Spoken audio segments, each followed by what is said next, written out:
Okay, that is so weird. I hope you guys can hear me. I have to readjust this. I just had to take my phone and, oh my goodness, sorry.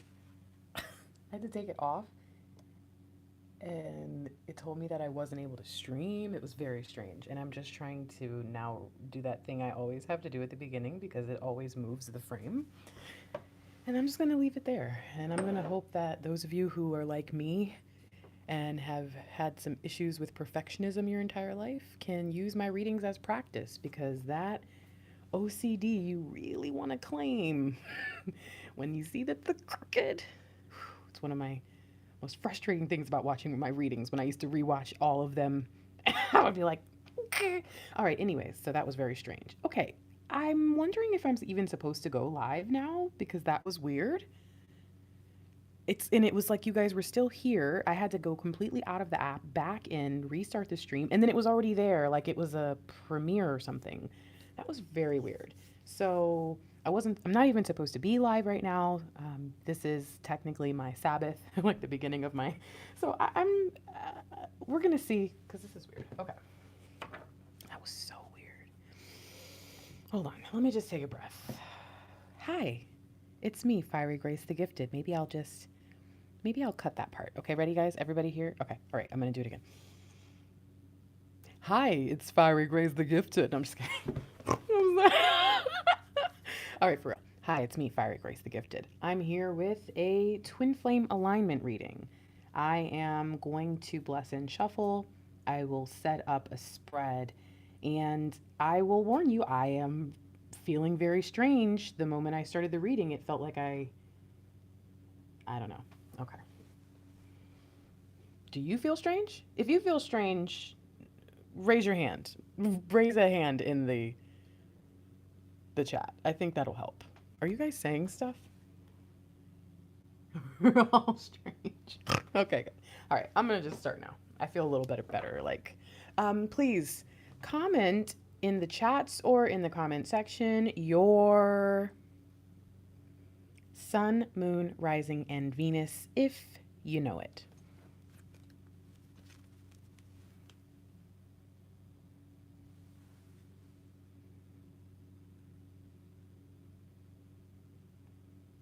This is crazy.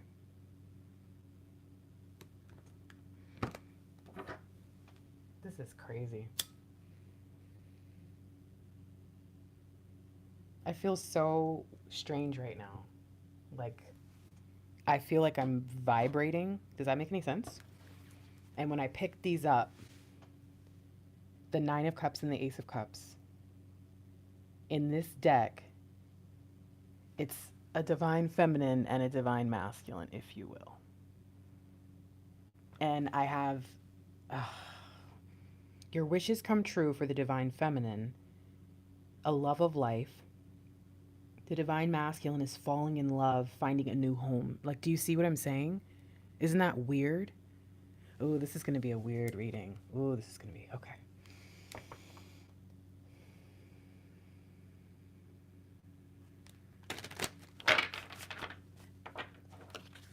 Look at that. The healing. Okay. The healing brings rebalancing. Look at that.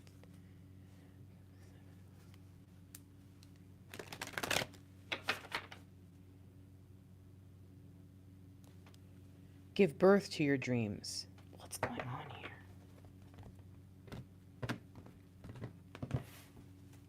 Wow. Okay.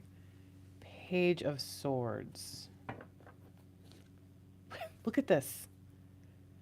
Page of Swords, Ace of Wands.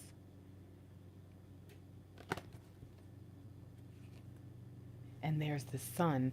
So, okay. We have some ideas, some new understandings that are about to happen here for a lot of people. The logic that you need to bring more confidence to your understanding, and then the way that you respond to people, to situations, to current events, even. All of these things are being impacted right now. But for some reason, I get this really important focus on the twin flame bond, like the partnership, the dynamic. And it's funny because you guys know, even though I'm in union and obviously, I guess, have a little bit more sensitivity to the vibrations of reunion, I notice that when I'm doing readings for people, whether they're in or out of union, most of the time the recommendation that comes through, and again, if it comes through different, I say it. You know me. If you've had a reading from me, you know. And if you've seen a reading where I'm like, ugh, I want to tell you this, but I can't, it's like most of the readings kind of push people to focus on themselves, to focus on their light work and their passion. And yet here it's saying something's up with the relationship side of things that's now impacting the light work. So it's almost like it's kind of the reverse of what I normally say, but for the same purpose, for the same intention. So, okay, this is very interesting.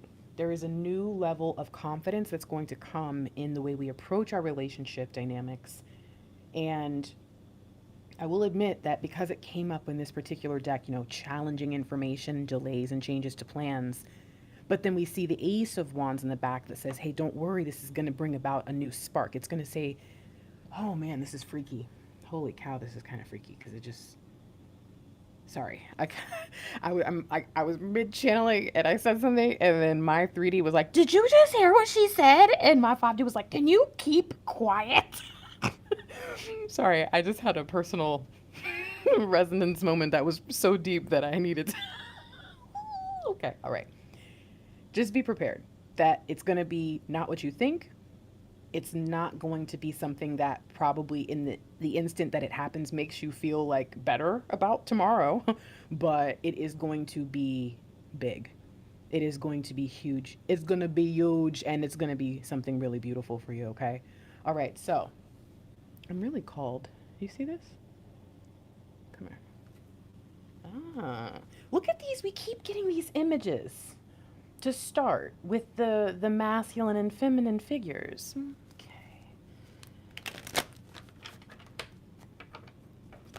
Look at this. And then they, dude.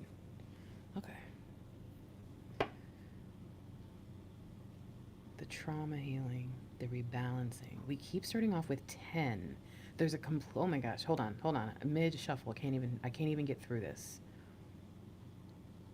This is related to the 4 of Swords.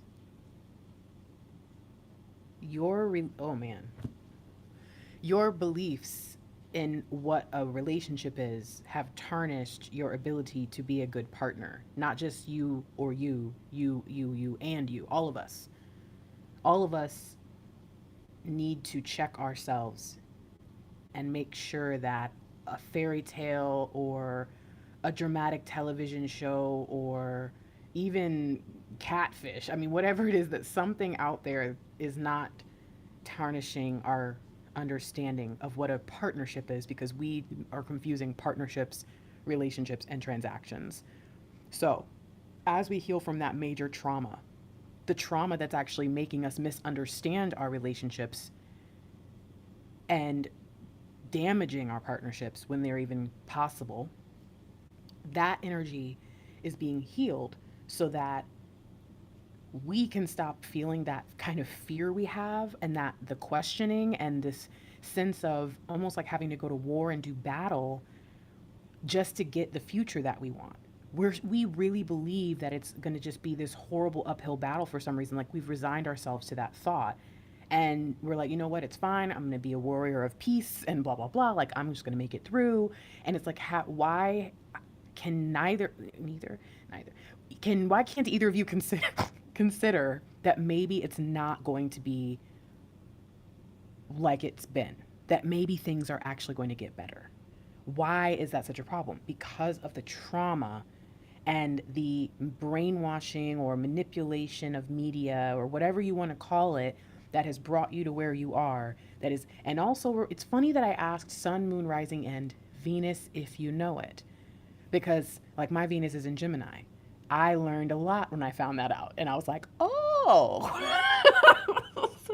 So again, there's something about the way that we love, but it's deeper. It's about the way that our habits, our persona, everything we are flows into this world. Okay. All right. Now let's keep going. Oh my goodness.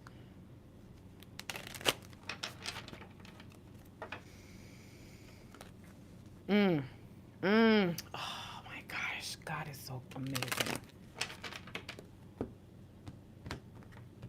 Did you see that? Did you see it, did you see that? It was the male and the female on the picture, on the image. So again, the divine feminine and divine masculine, if you will, right? We see the lion. The divine feminine is taming the lion. If you are Christian or in maybe even other beliefs, when you think about Jesus, sure, you think about the lion, but the devil's also a lion, right? It's like Scar and Mufasa, both lions, very different ideas and plans and personas. Okay, so you see this, the divine feminine is working on taming the evil, working on the darkness, whatever you want to call it. The divine masculine is in the gray area of the world, not really sure where they fit, not really sure why. Their perception of the world and what they see, hear, know to be true isn't matching up. Then the vision of the future looks more painful and challenging than it does good. And is amazing, and there's giants in the land. The promised land is there, but I'm too afraid. The divine masculine's vibe is there, and the divine feminine is catching that fear unknowingly. Okay, and in trying to appease or in trying to make the divine masculine feel better about being afraid and trying to love them through their fear instead of, cutting off the foreskin and throwing it to the ground and saying, what kind of husband are you? No, I'm just kidding. All right. But instead of really showing them the warrior within and I mean, holy cow, look at this. This is the divine feminine. And underneath you going boldly and confidently forth, there we have the divine masculine. Guess who's behind that divine masculine, even in front? Both of these are warrior feminines. Both of these. Queen of Swords. I mean, it does not get bigger or better than this. The divine masculine, let's put these back right. The divine masculine needs the warrior divine feminines, and not just their feminine. Every feminine they come into contact with, you never know how many other twin flames you interact with on a daily basis. You all need to be inspiring the people around you. What if one day in the end you found out we were all twins? Wouldn't you be like, oops? But anyway, so we see this happening. And so the question is, well, then what's being healed? What's being worked on? And the answer is the path that the divine counterparts were on previously and the path that they needed to be on, two different paths, right? The divine feminine may have arrived on the right path, possibly, if the divine feminine is no longer chasing the divine masculine on the wrong path. But now the divine feminine thinks that something is wrong because they can sense their divine masculines on another path. And so rather than moving forward and trusting that the divine, of all will get him or her there, they get scared and they keep wanting to go get them or watch them or get frustrated. Where are they? Why aren't they getting on the right path? Okay, so we have these two different paths. And right now, the alignment that's occurring and the rebalancing that's occurring is getting everyone on the right path, but also getting everyone moving forward. Some divine masculines are actually on the right path. They're just not exactly where the divine feminine is. Sometimes we misunderstand things, and if you didn't know this, I'm going to tell you a little secret about the human nature, right? The nature of our flesh, the nature of what happens when we see something or hear something. It's the nature of who gets there first, who tells the story first. One of the reasons why it's very challenging to get someone who believes something false, but kind of a massively understood thing, like a conspiracy theory, one of the hardest things to do is to get them to not believe it anymore, even when you present them with facts. Why? Because it is a part of the way we were designed to believe certain hard truth.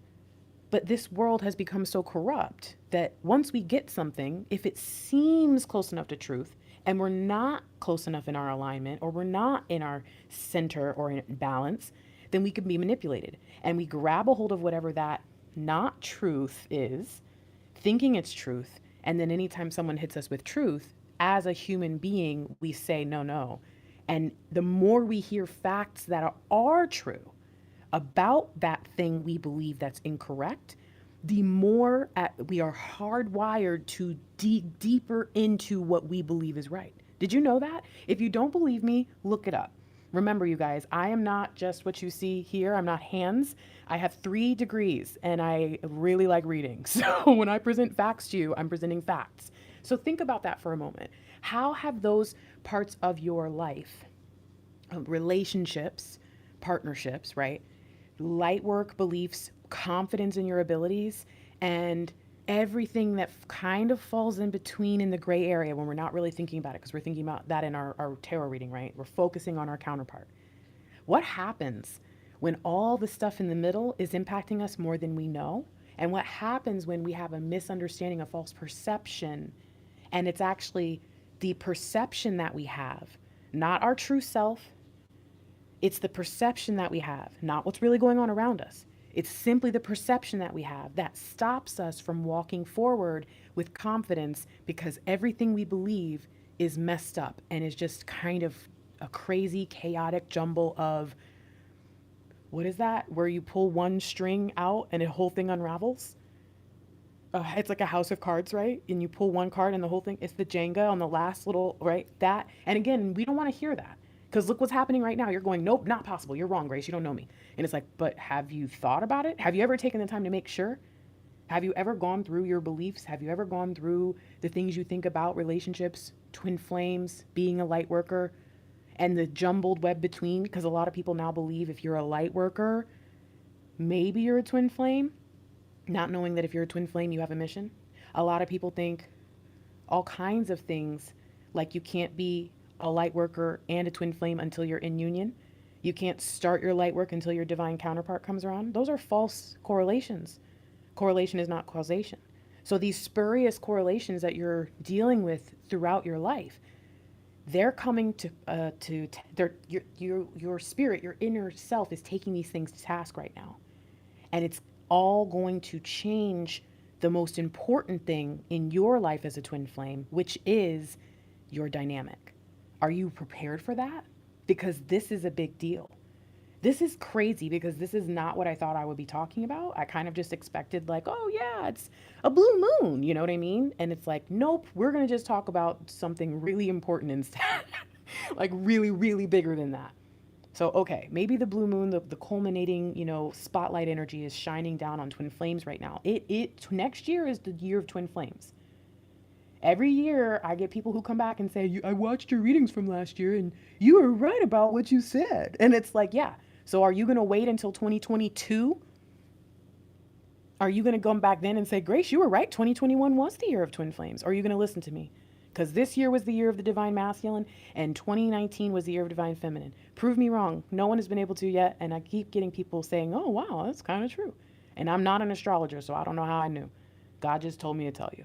So what I'm saying to you right now is this right here. If you're here, if you come watch it later, if you're not sure if you should keep going, if you're a twin flame, you want to see it, period. Because this right here is one of the few types of readings that twin flames kind of are uniquely going to benefit from. Why? Because if you're not actually a twin flame, you probably don't need to focus so much on relationships, because you can do it by yourself. You can do your whole thing in your whole life by yourself. But when you're a twin flame, it means they needed the same you, but two of you on this earth because of the physical limitations. So they're like, we need two of them. Okay. And that means that there's a reason you are here and there's something you're supposed to be doing. That's why I believe we all have union in this lifetime. So are you really ready to hear it? Because it's time. All right, what do we got? Oh, would you look at that? 6 of Wands. Moving forward in victory. Leaving behind childish things, the old way of thinking, the old way of doing things, and moving forward in victory. Even the path you're on, it's in awe of you. The light, what is it? The path lights up like, oh my gosh, you guys know that giant piano from Big? That's what I see. I see you just walking forward and every step lights up. It's a stairway to paradise. You're building a new step every day. And it's incredible. That's a bit of a different image for twin flames than what we've been having lately, guys. That's really different. Okay. And look who's back. Now look at this. We have this 6 and 6. Here we had 11. Here we have 6 and 6. Have you noticed that each time I do an alignment reading, we see those kind of weird syncs? I mean, right off the bat, it just kind of starts up. So to see this, this is the number of unconditional love. You put this together. This is that kind of spiritual warfare, going to battle, the balancing between polar opposites, right? Reconciling opposing ideas, harmonizing opposing ideas. This is the sun and the moon. That's what number 12 is. And when you put these two together, but what do you notice? Here you see divine masculine cloaked in red on both. A grounded, financially independent, really focused, centered divine masculine is what is going to result from what? Oh, the year of the divine masculine. What are the odds? So this here, this is actually the card that represents the divine masculine's way of showing love. They are more logical with it. I think it's interesting that, as we come into this, really strong Scorpio energy season, this is crazy, and we leave behind the Libra energy, we think about where we were 6 months ago with the Libra full moon, or would be 7 months now. But, we just think about some of these things and think about even, was it this year or last year or both? I can't remember, but we had like 2 Libra full moons or new moons or something back to back. It was weird. I can't remember what year it was now. I think that was the divine feminine year, so that must have been 2019. But it's, I can think back to what continues to happen to help rebalance the scales. And it's interesting that we even had this particular 6. It would have been cool to see the lovers, right? But no, we needed to see the scales for some reason. We needed to understand that. I think that, I saw this thing the other day. It said calm is a superpower. And I get the sense that the divine masculines are going to get a little bit of a sense of calm. But it's going to be because of the divine feminine having a little sense of calm. This is really, really, really interesting energy. Okay. And this together, just so you understand, this represents both. These two are our 3D. This is the divine feminine. This is the divine masculine. This is the 5D, and then kind of the bigger energy. I call this like God energy, the move of God. Sometimes the energy goes from here into our spirit, and then our spirit kind of goes and we integrate the information that way. Sometimes the information flows here, and you'll see this is kind of when we're saying a prayer or we're trying to manifest and we're asking for things, and it goes kind of backwards. So I'm curious to see which way we're going to see the flow of energy right now. But it's just interesting to me to see this 7. And it will be 7 in the front, 7 in the back, which means that this is a balanced, direct path to where we're supposed to be. Kind of I'm getting a sense of also a narrow path. Like this was the one way. Okay, so let's get the divine masculine energy. Okay. Breaking down walls, breaking down barriers.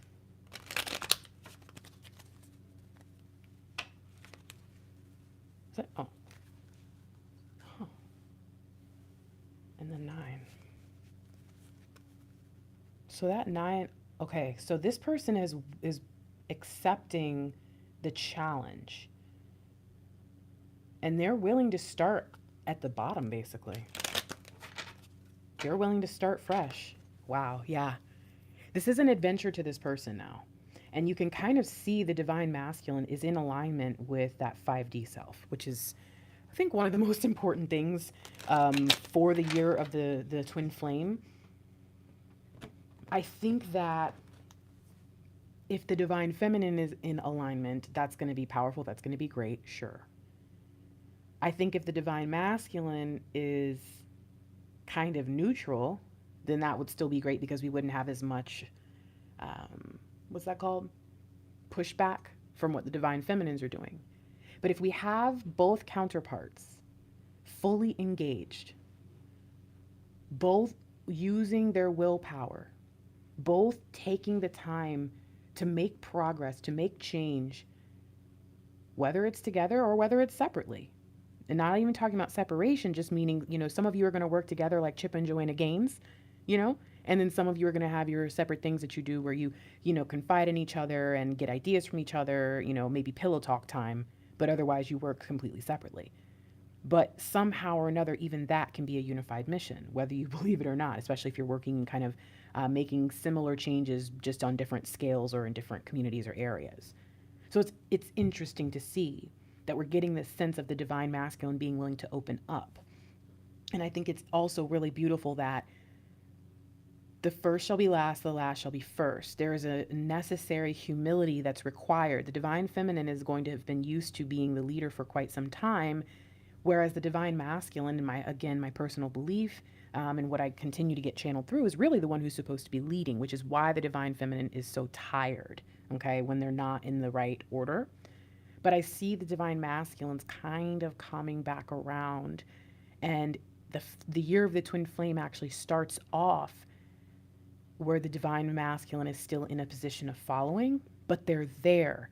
They're a part of it. It's like an apprenticeship. It's not really, follow me and then maybe in a few years you'll move up. It's more like follow me to learn this because this is now going to be your job too. It's different. So I get the sense that in the beginning it's going to be like that, but by the end, after giving the divine feminine the opportunity to lead and show the divine masculine the power and all of that, the divine masculine will take control. And the reason why that's going to be okay and not going to be oppressive and it's going to really come across more as equal, but it's just a part of what's been designed, because the divine masculine should be watching the divine feminine. The divine masculine should be, getting advice and bringing everything to the divine feminine. But in the end, they should be the one making a lot of the important decisions when it comes to the mission. But the divine feminine is the one who facilitates and receives the missions. It's very interesting how they can't be separate and actually do their joined mission, but they can do their things separately. So when you have the chance to come together, what are you doing? Not ready to go to bed yet.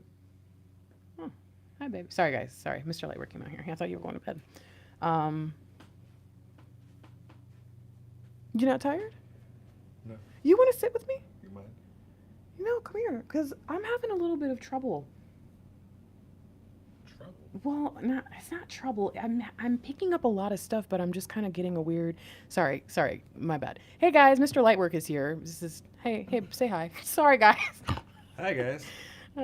I didn't. All right. Anyways, all right. Back to this. Oh my goodness, what was I just saying? Sorry, you guys. When I see him, you guys know I get distracted.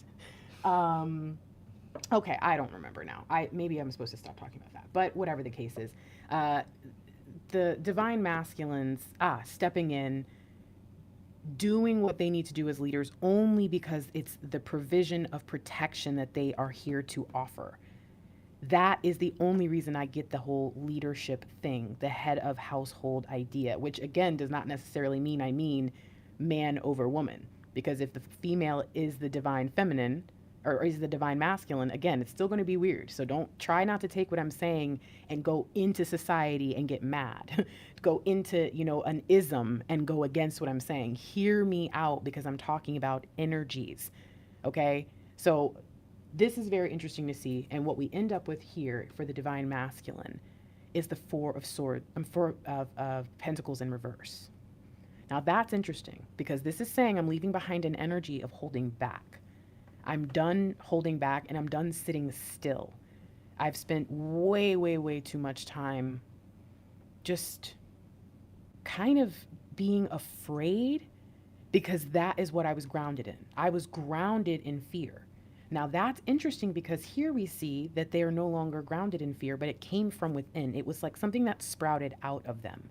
And again, that might be why even when the year of the divine, or the twin flames begins. That sounds like it's describing the beginning stages of the awakening. What do you mean? That sprouting from within and then that going outwards and just causing the divine masculine to realize the gap between who he is and who he could be. Wow. That self-realization, though. You again, from within and then going outwards. He wasn't even here for the card pull, though I talked about how I felt the divine masculine was in the energy of, here it was a new home, but here it was being, in the world, but not really, kind of in the gray area, like wondering how to, like, why isn't my perception and the perception of the world, why does this not fit? Why does it not make sense for me? There's a phrase, it's called in the world, but not of it. Yeah. Okay. Interesting. So the divine masculine might be releasing a new home. Maybe they're getting up from this place and going back to their original, to the first estate. They're going home. That must be what the victory parade is about. So far, we've seen all the post-war card. The only thing we didn't see yet is death. But so far, we've seen 9 of Wands, 4 of Swords, and now 6 of Wands, which are all the war cards. Because the death you said death comes after the death has already occurred. Exactly. To clean up the battlefield. So to me, that kind of seems like death already happened. If death didn't come up, maybe it'll come up in the reading, but if it didn't and we're already seeing the victory card, this means that we're moving on from something. Not that we're going into the death, not that we're going into the final battle. This means this might be why we're seeing this.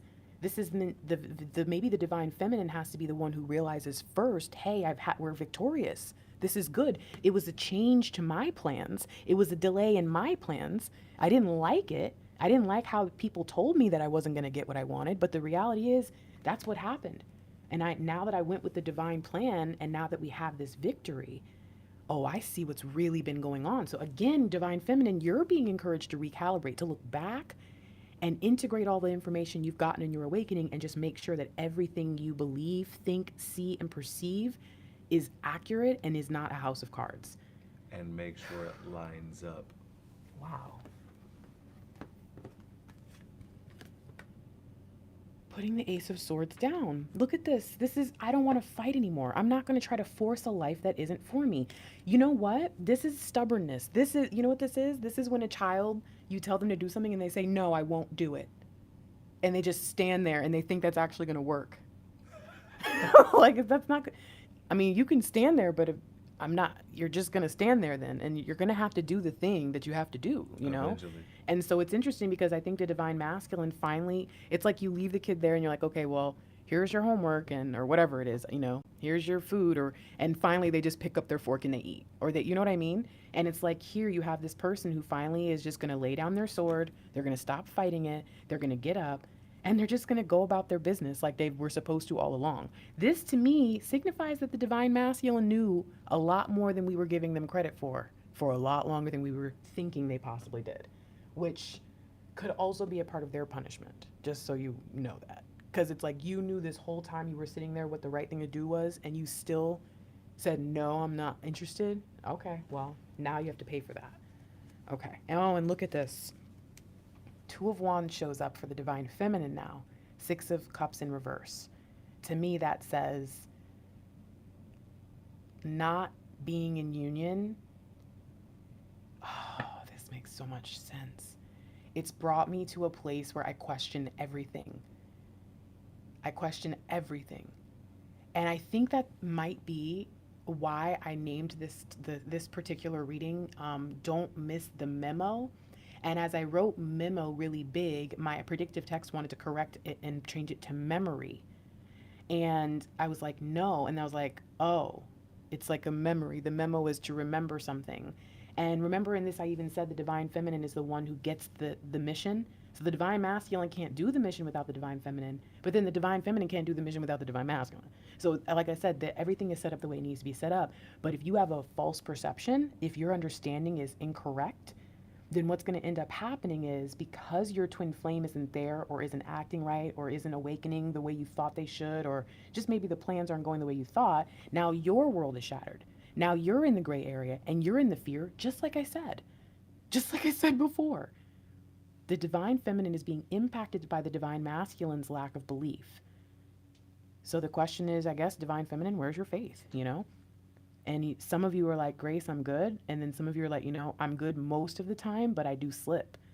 And the question is, when you slip, how far do you go? Because some of you tell us, like you tell us on our calls, you got really mad and you went off and you really regret it. You know what I mean? A lot of you have regrets when you go low vibe. So just kind of think about that, right? Like even for yourself, even thinking about maybe you don't reach out or say anything, but then you let yourself be depressed for like a full month, knowing you're just upset because you haven't heard from them or because of what you said in the last call or whatever, you know? So this is a very intriguing energy.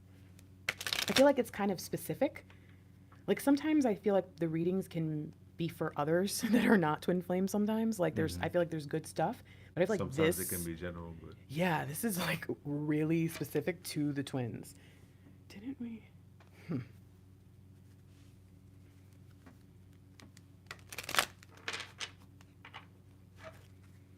All right, I gotta say it. Yeah, say it, babe. The divine feminines need to stand stronger in their own beliefs and not believe the divine masculine's disbelief. Look at this. You're getting brokenhearted because of them. Now, I think this is interesting. We have 7-7. So here again, in an alignment reading, we've got alignments. We've got the divine feminine in the feelings, the divine masculine coming out of it, and the divine feminine probably doesn't even know it. This right here is such a beautiful twin flame theme, though. This is what happened to me and Mr. Lightwork. I was absolutely sure. It took me a full week. I was like, I guess it's over. And I told him, you know, I know that this isn't really what you want, so I have to let you go. I would love it if you, you know, my person would stay, but I know that you don't want to be that person. I know you'd prefer to be the other person. And it was at that point where, to my surprise, Mr. Lightwork was like, I can't leave. Like, I don't want to leave. And I think a lot of divine feminines are going to come into union the same way I did. Basically believing that this is it, that the conversation that's about to be the breakup, you know what I mean? Like they think that's it, but it's actually going to turn out to be coming together. So I just want to throw that out there for you guys, okay? Babe, can you do me a favor? I'm going to open up the chat. If you just get called to look at anything, you know, like if you see anything, oh man, there's so many people. Oh my gosh, babe, there's 300 people here. Guys, I'm so sorry I've been a little discombobulated for this particular reading. That's a good problem. Thanks for hanging out with us on Friday night. Shabbat shalom to any of you who are Shabbating shaloming right now, okay? Don't judge me. Okay, so we're going to go ahead and do this. But if you guys could, the other day I asked 4 questions from the chat. I'm going to do the same here. Again, if you ask a question about yourself, just Mr. Lightwork's going to skip it. And if you ask the question about yourself over and over and spam the chat, Mr. Lightwork or one of the mods is going to delete it. But if you have any questions, and again, listen before you ask, specific to the twin flames relationship and or light work. Relationship, light work. We really should call it partnership, but when I say partnership, sometimes people get confused. Every one of you should look up, just Google it and several articles should come up. What is the difference between a transaction, a relationship, and a partnership? Pardon me. What is the difference between a transaction, a relationship, and a partnership? So again, if you have questions related to twin flame partnership dynamic and or light work meaning the mission, what we're meant to do, the year of the twin flame, any of that stuff, go ahead and start getting those out. I'm going to set up a spread and we will get these answered. Baby, are you sure you're good to be awake though? It's late. How long do you think you'll be up? Not too much longer. All right. I figured I should ask that because you know I can. These readings are not really short. The alignment readings. Okay. All right. You know, sometimes my body's stubborn. I know, Beba. I know. All right.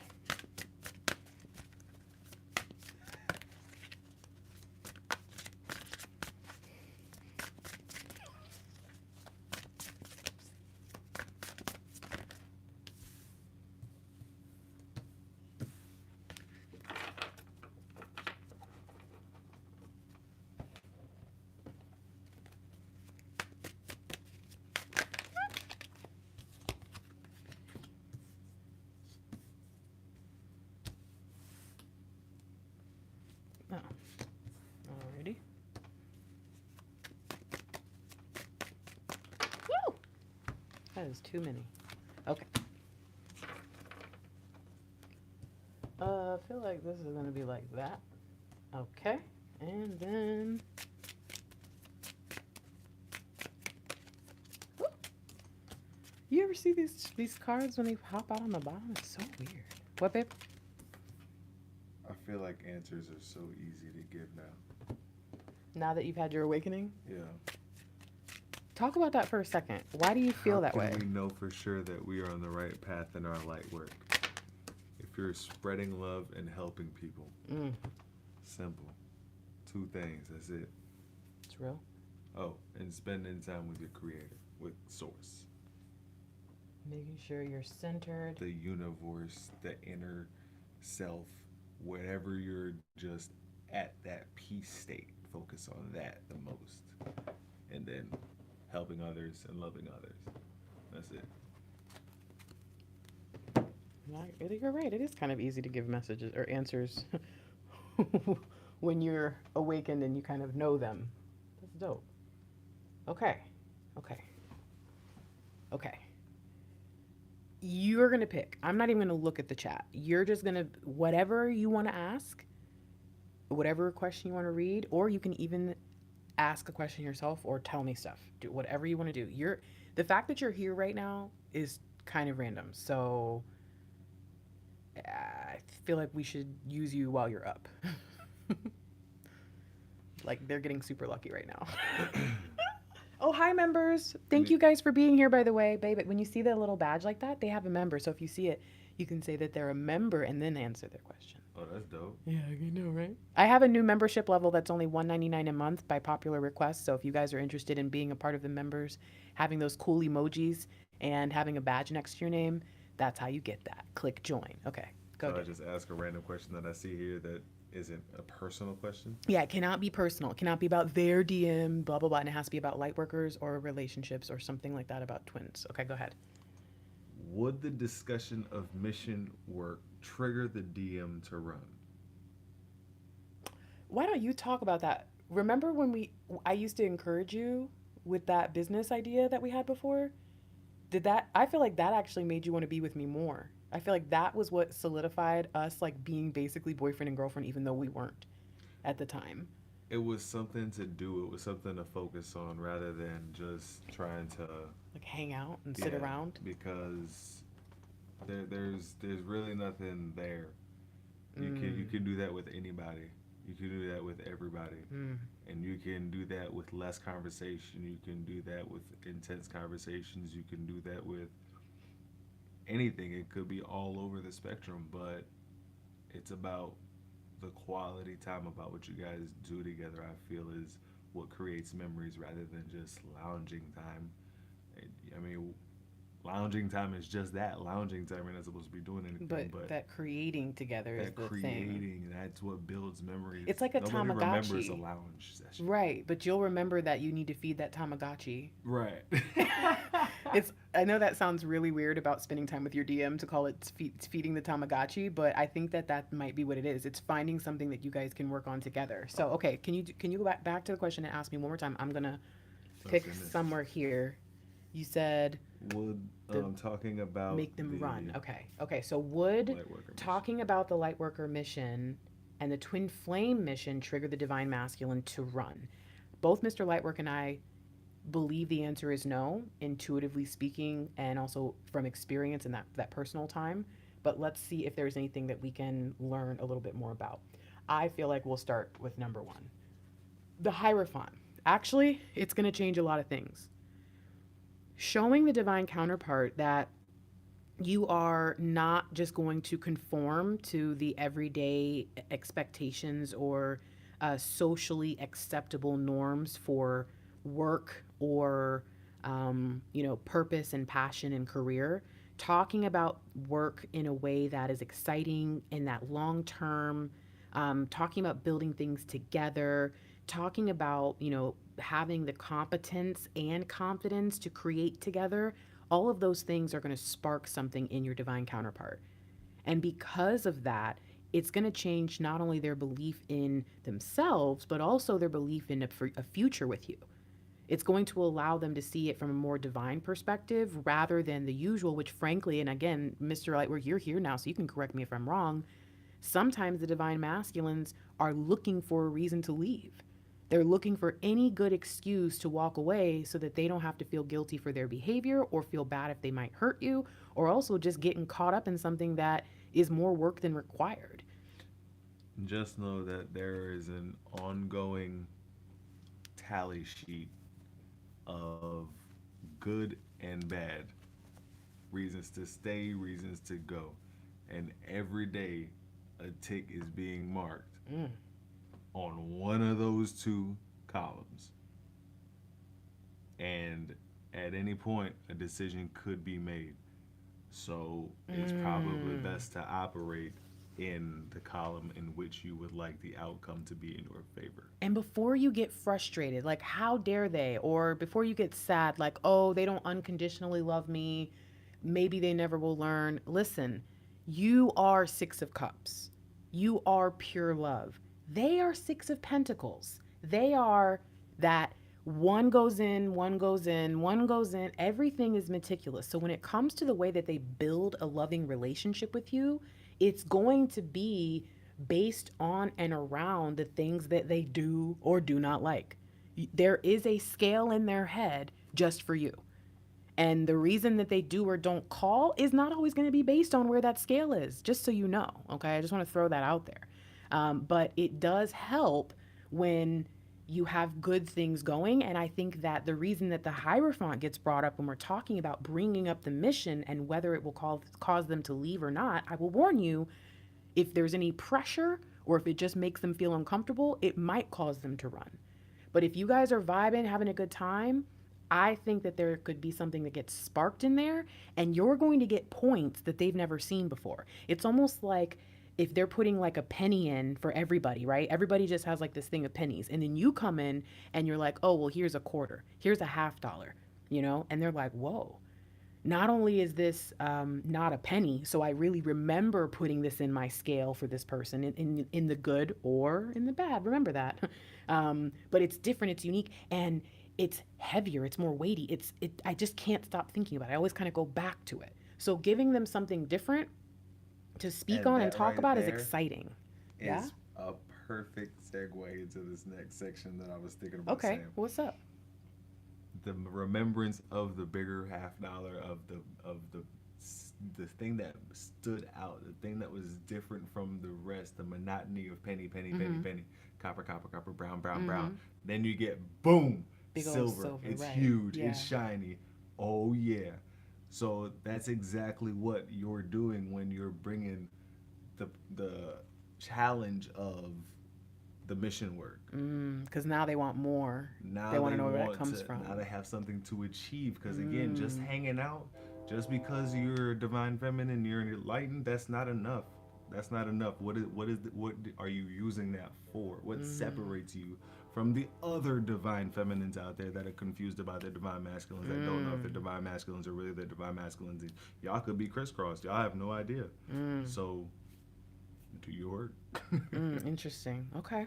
All right. So what's the next question? Let's do another one. I like that. I like where these are going. Relationship questions, light worker related questions.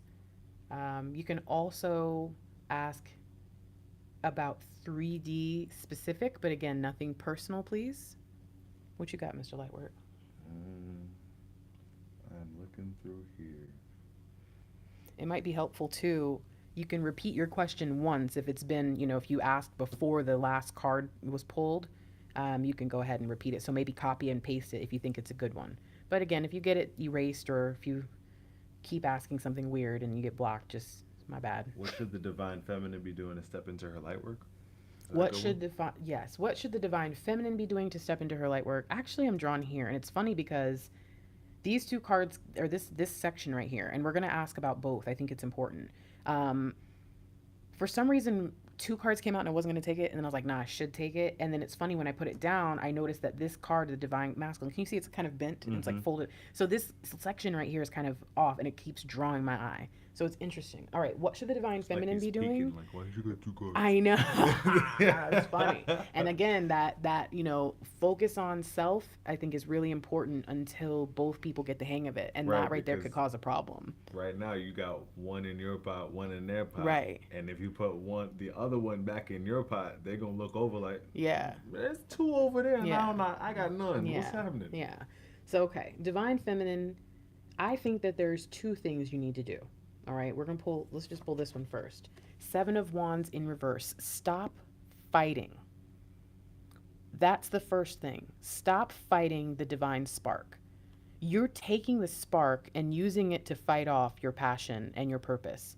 You're holding on to the idea of being a light worker. You're holding on to the inspiration, but you're not actually ready to go forward, so you keep fighting off opportunities. This is turning things down out of fear. This is, talking yourself out of ideas or goals or passions. This is doing things that continue to put more and more space in between you and your light work because of some sort of fear of what it really means. So what are you being asked to do? You're being asked to take the leap. You're being asked to try one thing. One of the things that I always recommend, and again, I can only give you guys so much sometimes just because I'm a human person, and so I kind of stick to what I know. And one of the things I will always recommend to people is if you can't do anything, start by giving a homeless person $1. If you can do that, you know what I mean? Start by doing one thing, one nice thing for one random person that you never get to know how it benefited them. You just know that you passed on something good. Start there. And otherwise, if you have an idea, if you're like, I got way better than that, Grace, that's too small, blah, blah, fine, then start. But stop fighting it and stop being afraid of what it's going to mean once you start it. Because a lot of you already know it's going to take over your whole life because it is your life. So that's number one. What else can a divine feminine do to step into their purpose, their passion, their light work? Oh, would you look at that? 7-7. And remember what we started this whole reading off with, 7-7. So the next 7 is the 7 of Swords upright.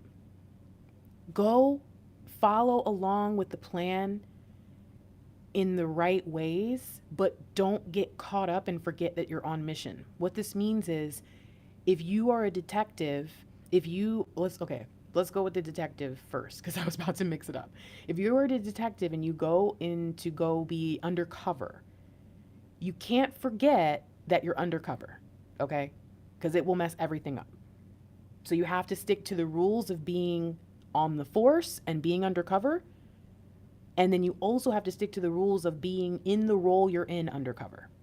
If you're a soldier and you have been sent out to go be a spy, you have to remember all the rules of where you come from so that you can get back there, so that you can, do the mission, keep it, everything, the whole purpose and the point of what you're doing, get it done. And then you also have to remember all the rules of the new place that you're in. But you can't be, oh, here it is again. It's coming back to it. Being in the world, but not of it. Divine feminine.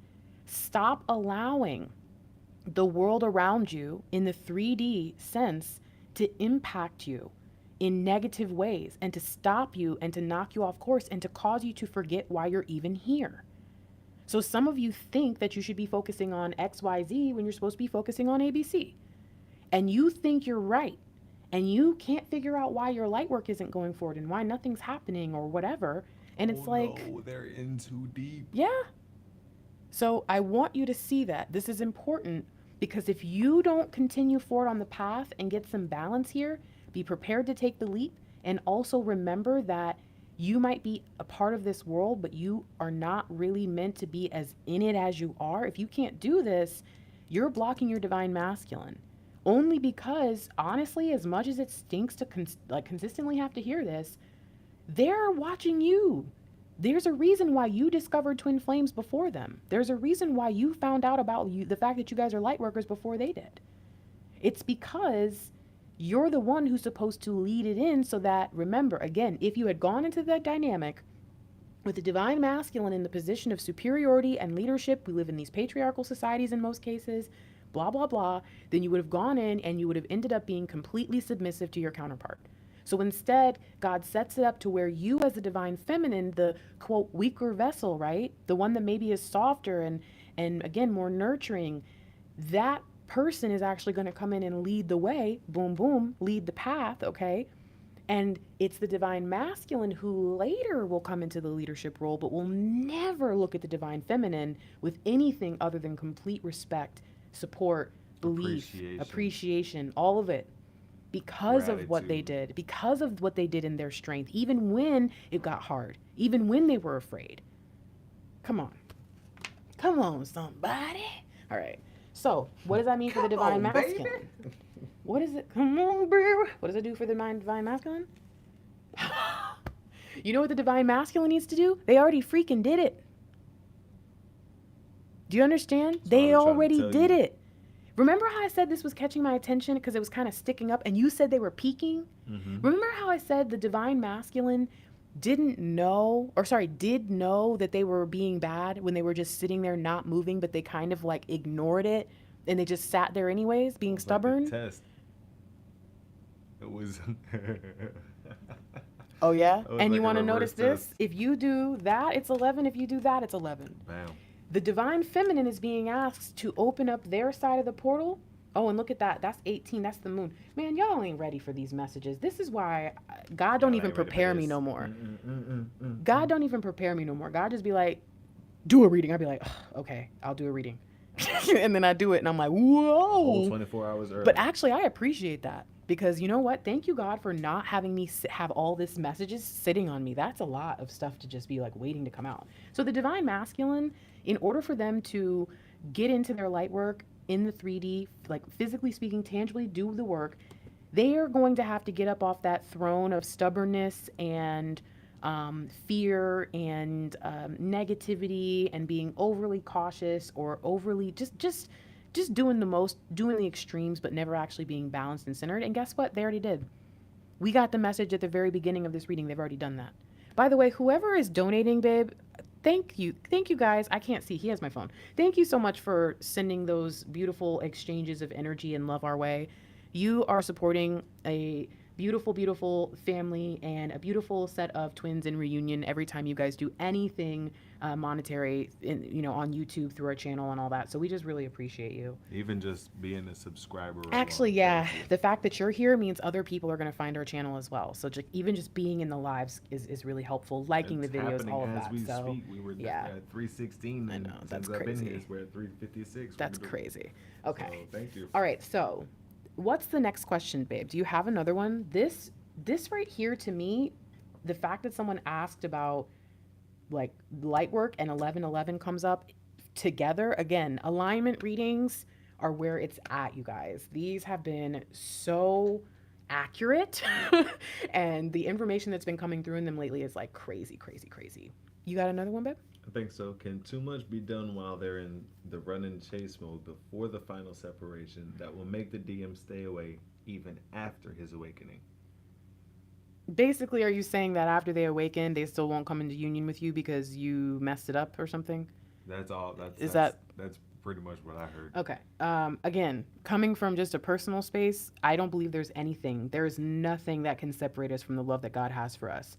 And I don't just believe that means the love that God, right, the relationship that we have with our Creator. I think that also means that whatever love God has set up for us here. God's love is not only in the spirit. God's love is everything and everywhere. And I think all of us have something that is kind of sent to us, ordained for us. If you're our twin flame, God has a love for you. If you're not a twin flame, God probably still does, right? And maybe it's just not a love that's tied to a mission. But if you're a twin flame and you have a twin flame, you're going to come into union in this lifetime. And there's nothing that can stop that from happening. So no, the answer just flat out is no, nothing. And again, maybe you don't agree with me. I understand that's okay. Why she wouldn't agree with you is because the reason why this person, I don't know if it's a he or she, I apologize. The reason why this person would not agree with you is because they have their heart set on a particular masculine that's not necessarily the ordained divine masculine. They got their hope set on a physical body of a person that they got picked out already. And they're worried about if that particular person doesn't have their awakening, or they. Well, that's another question. that's not, did something happen in the runner chaser mode? Well, the fact that runner chase got mentioned also makes me wonder if there was some stalking or something like that. You know what I mean? Mm-hmm. Like I was chasing them really, really bad and scared them away. I've heard some extreme I know, cases, we have. We've been doing this for 2 years. So, yeah. All right. So let's find out. Let's see if, and I think we're going to go here. No, you know what? I'm drawn to 2 cards, so I feel like we should do this rather than one. So let's do both of these, because if this is talking about the light work, then this can focus on the relationship. And I think a main part of the twin flame dynamic, unfortunately, because so many readers and gurus and teachers harp on it, is the runner-chaser dynamic. Mr. Lightwork blessed me so much by saying, basically, rubber band effect, stop chasing. He kept saying it to clients. He kept saying it in his messages. And finally one day I was like, I'm gonna run. And I didn't realize, thinking back to all the times where he and I had kind of gone back and forth, that what I was doing before I knew what the runner-chaser dynamic was running. And so if you get too caught up in, we're in the runner-chaser mode right now and I'm the chaser, and you claim it and you just decide it, then you're going to sit there and you may decide to do things that fit chaser mode, thinking, I'm in chaser mode. And it's like, stop. the only reason separation, runner chaser, false twin, any of those labels exist is because viewers and subscribers and watchers asked for it. They noticed patterns of decisions. And they said, what's that called? Where am I? They came into the twin flame dynamic and they said, I want to know where I'm at. I'm a part of this now, so where am I? And they were like, are you together or are you separate? Separate. Oh, and you're in separation, you know? And so I just want you guys to remember with the runner chaser dynamic, you don't have to, if they're running, you're not required to be the chaser. You could also run. And you would very well, like I did with Mr. Lightwork quite often, by running away, turn them into the runner. And so, yes, it will happen, but you're not bound to rules there, okay? But let's find out. Let's find out if there's anything that could happen in the 3D that will make it more challenging, even if it doesn't make it impossible, even if it doesn't cut, the potential out completely for the relationship to happen. Is there anything in the 3D that could make it extremely tough? Okay, so we're going to ask what the divine feminine could be doing, and then we're going to look at the divine masculine's perspective, okay? All right. Okay, here we have the Knight of Swords. And to me, what this says, the Knight of Swords is usually a card I like to see, but if you see some more traditional readers, you'll find that they see this as a lot more of the traditional meaning behind it, which is you're moving a little bit too fast, you're doing a little bit too much, you're being really opinionated, impulsive. It's kind of bringing us back to the original point. Oh, wow. And remember, it was the divine feminine figure on the Page of Swords. And so remember, that she had the victory around her with all this, the ancestral spirits and the animal guides and all this. That was like, you could just tell that even as a page, even though she was scared, this divine feminine made it happen. And so here we see what? This is the issue. You have to step away from your master manifesting for a second and ask yourself if you've been doing it the right way and if you've been trying to manifest the right things. So some of you are full speed ahead on your awakening, and every time you learn something new, you say, I'm going to do that, I'm going to try that, I'm going to do that. And you keep trying to manifest union or manifest certain things that will bring union or manifest certain things that will change your divine masculine.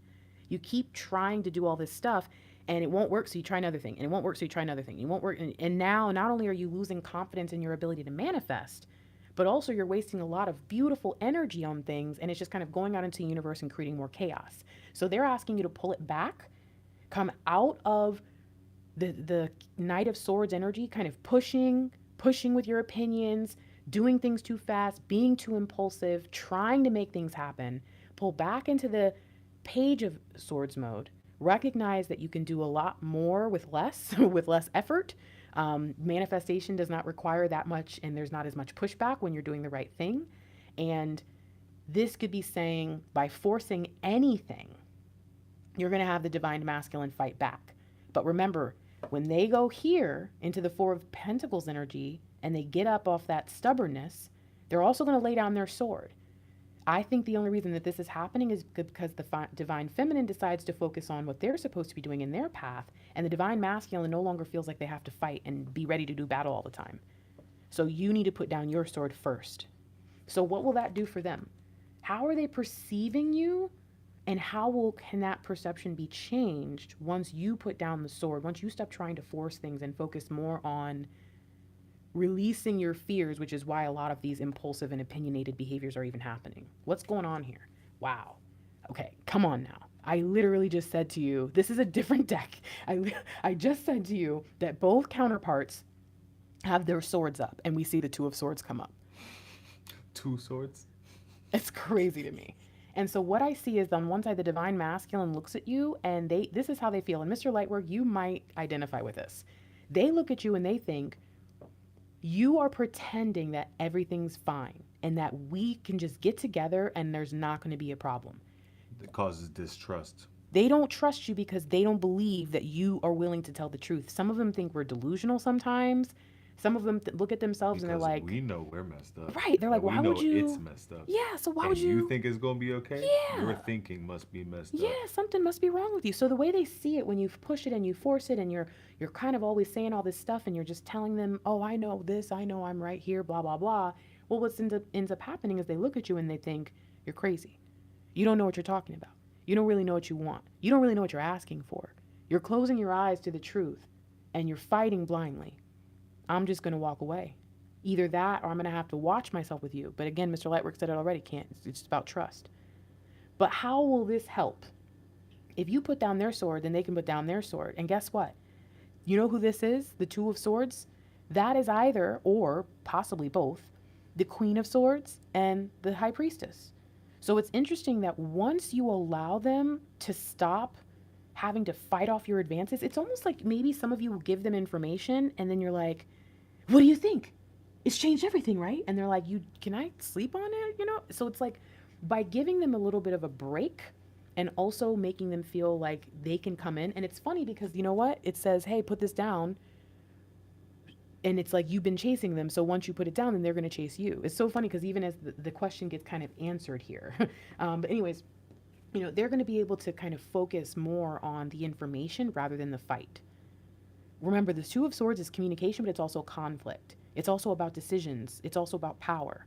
If I'm too caught up in conflict, I'm not going to be able to make a good decision if I can at all. If I'm too caught up in conflict, I'm not really going to be able to assert my power. I'm not going to be thinking clearly, so I'm not going to know where my power is best used. I'm not going to communicate. I'm not going to do things right. So we see a lot of changes are going to come once the Divine Feminine steps back a little bit, okay?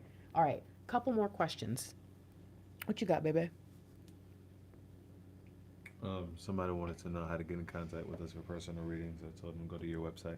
Oh yeah, thefierygrace.com. You can actually look through some of the drop-down menus and you'll find one that says Mr. Lightwork, or you can just go look through all the services.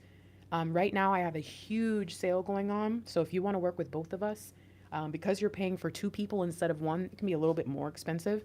Some of them are still pretty good services though. Like a video reading from us is not as expensive as a live chat. So if you're interested in working with us and there's budget, but now is a great time to purchase a service with both of us because they're usually not on sale for like 30% off. It's actually like 33% off. So, all right, cool. Who else? Next question. How do you run from someone who is on your mind constantly? Ooh. That a good one? Yes. I actually think we're going to go here. So, maybe you're not thinking about this the right way. Maybe the divine masculines aren't running away from you. Maybe they're running towards you. Oh, Grace, you're being silly. No, I'm serious. Maybe they're not running away. Maybe in their mind, okay, it's going to take too long to explain that one. I saw a beautiful image, but I can't figure out how to explain it to you. In your mind, you think you've left the path wide open, right? But in their reality, every time they come up to a path, they can see you on the other side, but maybe, there's some sort of blockage in the road. Maybe it's a dead end. Maybe there's a railroad track. Maybe there's a lake. It's like you think everything's wide open in every direction, but because you've limited your, what would you call that? Acceptance of how they come in, they cannot figure out how the heck to get to that one road that leads to that one path you've left open. That's what they're trying to do. They're running around looking for ways to get in. They're running around trying to get their life together because they think that's the only way to get in. Maybe it's a nice fancy party and all they're wearing is sneakers and a wife beater. So now they're running out to go get some clothes so that they can come back and show up correctly because that's what they think. Maybe you're making them think they got to come in a suit. Maybe you're not and they're just crazy because some of them can be weird sometimes. Okay? But again, the first thing I see here is maybe they're not actually running away. And maybe that's why if you get too caught up in the runner-chaser dynamic and you think they're running from you, but they're not running from you, then you're going to make them run from you when you start acting wild, okay?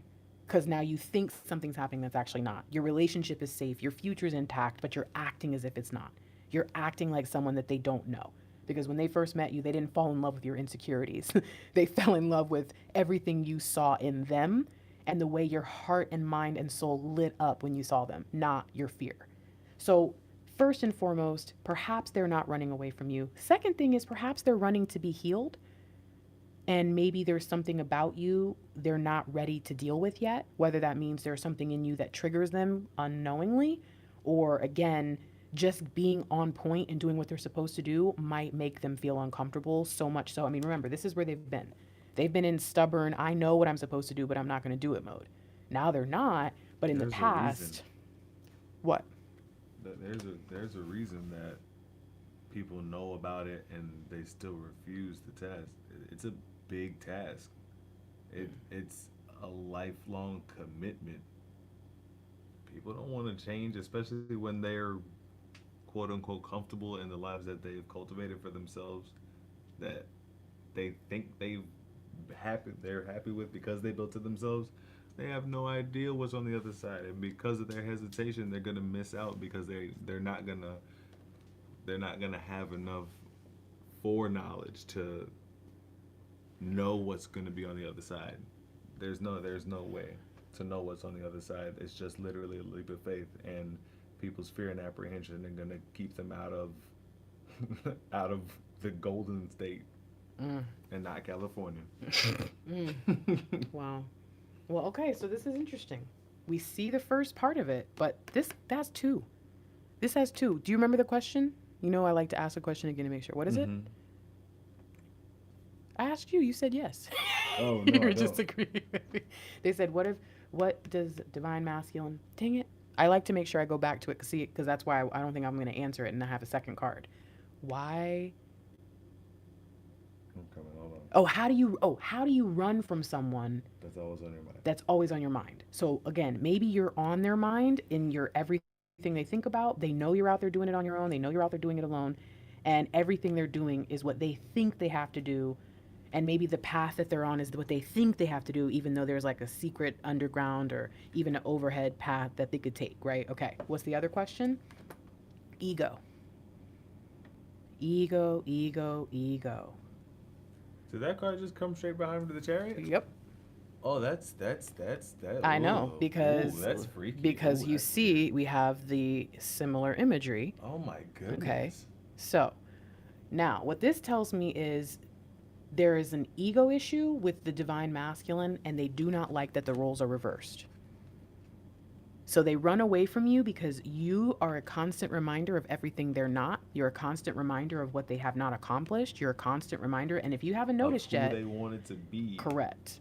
Because they think you stole their dreams sometimes. They think that, they're not as nearly as good as you, and you had to work really hard. So they think there's no way I'm going to be able to do that.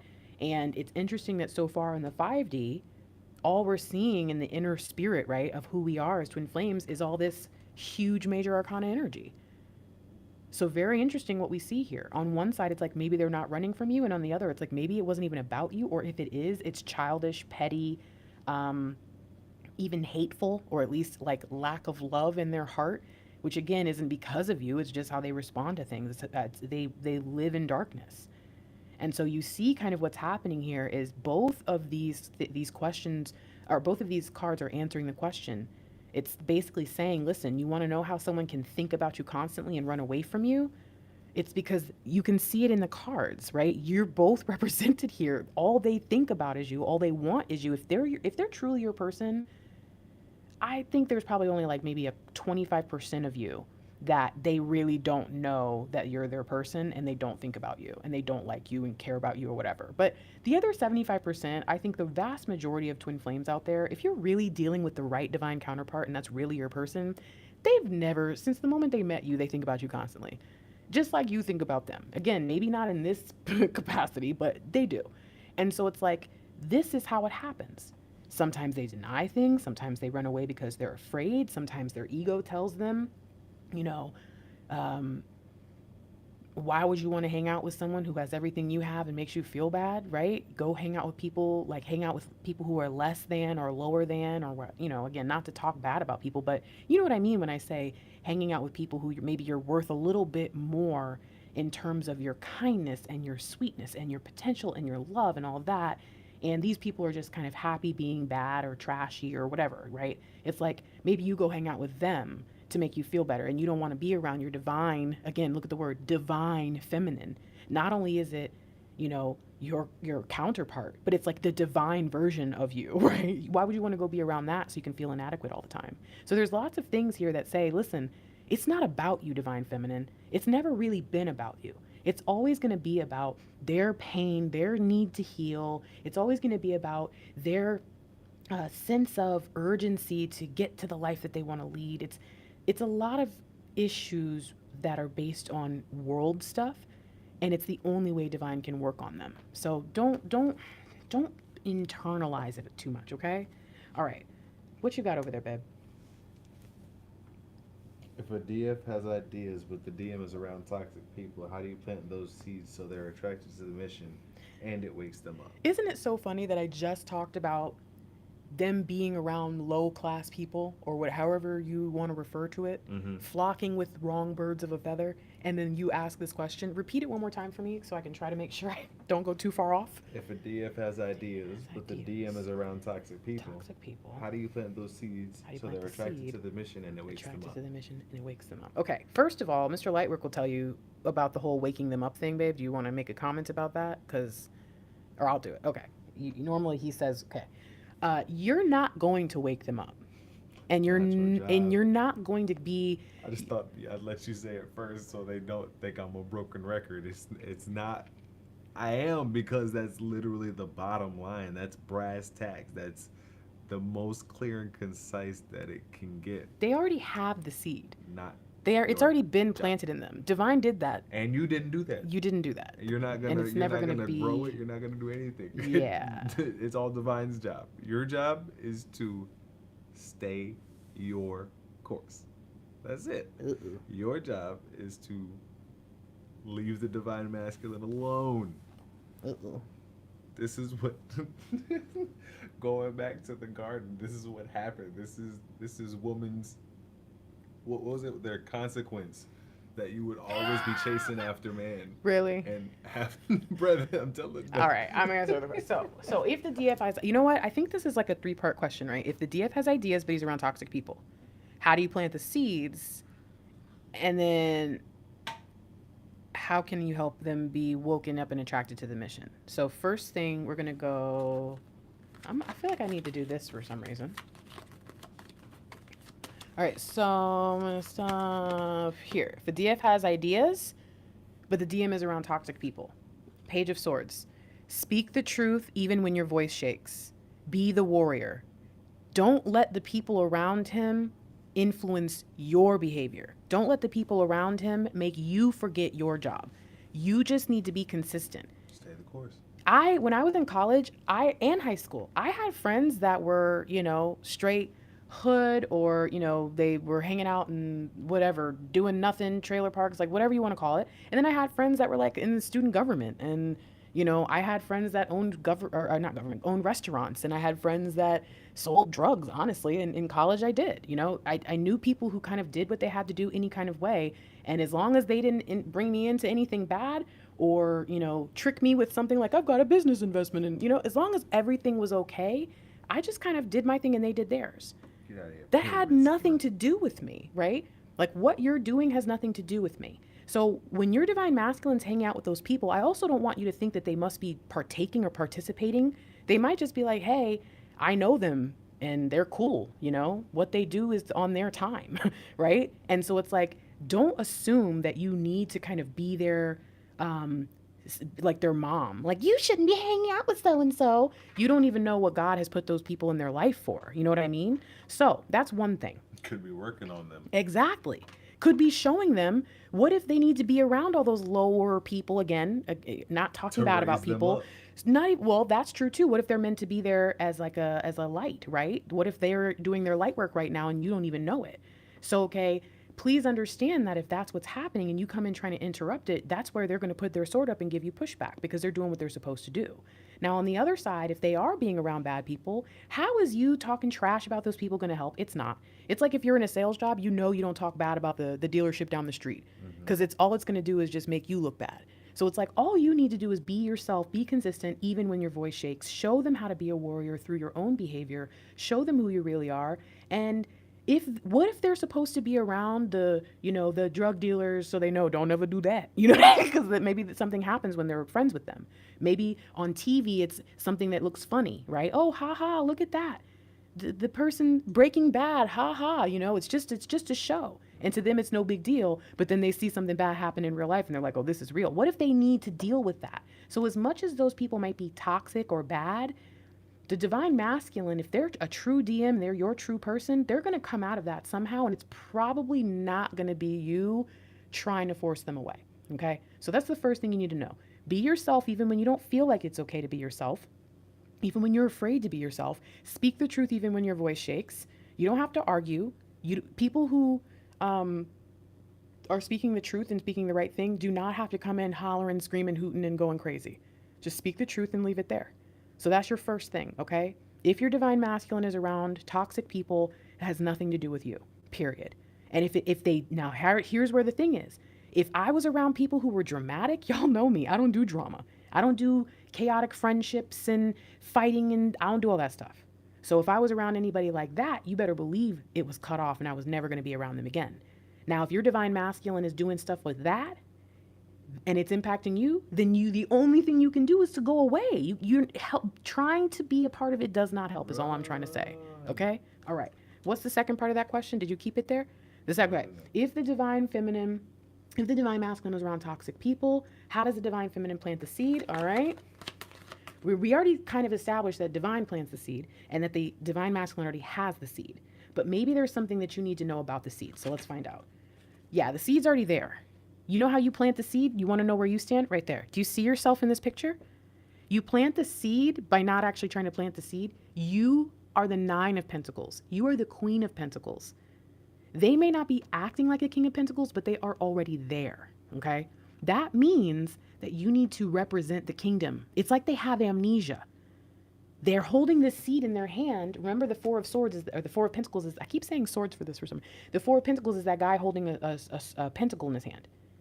What if that guy has amnesia and the only reason he's sitting there is because he has no idea which way to go next? He doesn't know who he is. He doesn't know why he has this thing. He just knows it's important, so he just holds on to it. He just opened his eyes that day and he had this thing in his hand. And he ain't putting it down. You're the trigger. You're not the gardener. Okay? You're not. All right? So you need to be cultivating the kingdom. You need to be doing all the things while your person remembers their life and who they are. Okay? All right? And the final thing is so that they will awaken, or so that they will start their journey, start moving into their mission. What do we need to know about the divine masculine? Wow. So we've got Page of Swords, Queen of Swords, and the 10 of Pentacles in between. Okay? 1, 1, 1 with the 0, the magic. The magic is the trigger. What's going to shift them and change them is you laughing it off when it's time to laugh it off. It's you being sure and objective. So don't ever make them feel like you're picking on them or you're picking on their friends. Because you know what they're going to do? They're going to say, oh, you don't like so-and-so because, you know, you don't like that I hang out with them because you think that we're going to do something together, right? They're not going to believe you. They're going to believe what they want to believe. Oh, you don't like it when I hang out with so-and-so because you don't like when we go out because, you know, they're going to encourage me to flirt, you know? Stick with what they know. Right. They're going to lean in more. Remember what I said at the very beginning of this reading? That we know truth, even if it's not really truth, but we believe it is our truth. Hello? And truth is relative. Right. And in that moment, it's not, but it is, right? In the 3D, right. And so in that truth, the more you try to tell them the real truth, they're going to lean into their fake truth. If you were here at the beginning, if you missed that, go back and read and listen to that part. But looking at this, it says, look, the only way to awaken them is to laugh it off when they do stuff that's not awakened. Is to stand firm in who you are. Is to continue saying to them, I believe that you will be one of the greatest of the greats. So continue, go forth. And they can say, I think you're crazy. And you can say, whatever. I believe you are one of the greatest of the greats. So continue and go forth. I don't know about that. And then you go, you're so silly, DM. I believe. And you just, consistency. That's it. And don't waver. If you waver, your whole argument crumbles. You're talking about it crumbles. Just crumbles. All right. One more question, babe, and then we're going to wrap up with an energy and a final guidance. I'm going to say the question and run to bed. Okay, baby. I'm sorry. I told you guys. I was like, I don't know about this. All right, cool. This is perfect, actually. Let's see. Yeah. I don't know. Whatever you said while you were here, every single time you're ever in one of the readings, especially like an accidental, like you just, remember that one time you like had come inside the house and it was like the very end and you just dropped a bomb? That is one of my most popular readings of all time because I'm telling you, like, if you're present and you weren't supposed to be, It's because you were supposed to say something important. So this is dope. Okay. So how did you get a Sagittarius woman to love herself? How do you get a Sagittarius woman to love herself? I'm a Sagittarius rising, and I will tell you that person already loves himself as they are. The question isn't how do you get them to love themselves. The question is how do you, if who they're loving isn't that great, is how do you get them to see that what they think is good is actually bad, that there might be a little bit of an anti-hero thing going on, or how you see that their traits that you think are kind of bad, that they love about themselves, are actually beautiful, and it might be more about your perception and your issue. Baby, can you please ask a question for the collective? That was very personal. That was very personal, and now that I read that second question from that person, I don't like the way they. Oh my goodness. All right. Well, can you please? He's sleepy, y'all. I'm sorry. He's getting distracted. Okay, Jada Pickens is a what do you Member. monthly member? Yeah. Hi, Jada. Jada says, "Why does the DM get so close to his breakthrough with the DM and just stop?" Oh, that's a good one for this. This is the divine energy. Okay. I'm not done. Oh. I see it. I can tell. He even says he needs to tell me something. When will they get the courage to say what is needed? The fact that this is the last card and this is the divine energy deck says it's all God's plan. And I know we don't want to hear that. I know we don't want to think about it that way. I know we want to think that we have complete control of the universe and that would not create a bunch of chaos if we all did. You mean I can't manifest it now? Aw, rats. It's like, I know we want to believe all that stuff, but the truth is, those might be moments where God is just trying to give you some encouragement, right? Letting you get a peek at what the divine masculine is like right there, tip of the tongue, about to say, about to be ready for, just so that you'll keep going, but it's just not ready yet because divine order trumps all. So let's find out. Testing your resolve. 8 of Swords. Talking about testing your resolve, and then, whoa, sorry. That was unexpected. Not that he kissed me goodnight, that I turned and his face was there. Surprise. Surprise. Okay. But yeah, so if the question here is, why do they seem to get so close to the breakthrough and then just stop? It's about the work that needs to be done on their fear. It's about, and you know what? I kind of get the sense it's also about the work of the divine feminine. Go ahead, babe. Go. It's also about the work that the divine feminine needs to do when it comes to fear. So it's funny that we keep talking about for the divine feminine, fear, right? And the things that the divine feminine is doing because of fear. But here it's like overall, all of this is happening, everything we're doing, all the alignments that is occurring right now is occurring so that the next step, which is the karmic new beginning. And when I say karmic, what I mean is related to the energies, not necessarily meaning it's going to be bad, okay? The karmic completion that just occurred, and notice how so far we didn't see the death card come up. So I do think that was correct. The death has already happened. The thing that needed to end has already ended. We need to catch up with the energy. So it's all about helping us see the illusions on the path. This is going to sound weird, but you want to know what I sense here? I sense that both counterparts had some sort of fog released on the path, or some sort of like plant, like they ate a berry and didn't know that it was poison, or didn't know that it was whatever, something was up with it, and it made them hallucinate, or it made them have like crazy visions or whatever. It almost kind of gave them this like this new level of awakening even, but first they had to go through the physical pain of dealing with it, right? If you've ever had any kind of poisonous situation or overdone it in any way, you know what I'm talking about with the pain, the body trying to reject the poison or reject whatever's wrong it's just debilitating. And so it's interesting because it's almost like we're going into the new, that must be why we keep seeing all the war stuff. We're going into the new season kind of in this energy of the wounded warrior. We've been fighting for so damn long. We're tired. We're overwhelmed. It's just too much. And as we walk through, we're hallucinating on this first part of the journey. It's not going to be probably until like day 2 of the new energy and the new season and the new experience that we actually are clear thinking, and the illusion and the fear and everything that was really a part of the old. It was like in the very last second of the battle. You done it. Crazy 88 style, killed everybody in the freaking war zone. And at the very end, some guy who was on the brink of death shot you with a freaking arrow with poison in it. And as they died, you passed out. And you woke up the next day completely discombobulated. Don't know what the hell just happened. Barely remember who you are. That's what it's going to feel like for some of us. Now, a day from now, after wandering in the freaking forest, we're going to wake up. We're going to realize who we are. We're going to remember, oh my gosh, I just won. Everything's good. But now I'm in the middle of a forest I've wandered into, and so it's like you're going to have to start to get things going, figure out what this means. What does it mean now that that war is over? What does it mean that that karmic completion has occurred? What does the new energy bring? All of these things are going to happen, but first there's going to be this snap out of it moment. And it's going to happen whether you like it or not. If you're not awake already, be prepared for the snap. This reading could very well be it, because a lot of you hold on to your twin flame beliefs closer than you would hold on to anything else. Some of you that are, Christians or whatever other religions, because there's so many, out there, but I always try not to say it because I don't want anyone to get offended. But those of you who might have some long-standing, deeply held belief have thrown that out the window for twin flames. And it's chaos. Some of you right now, that's going to be your thing. Some of you needed to hear that the things you were doing, thinking you were helping manifest your divine masculine, was actually pushing them away.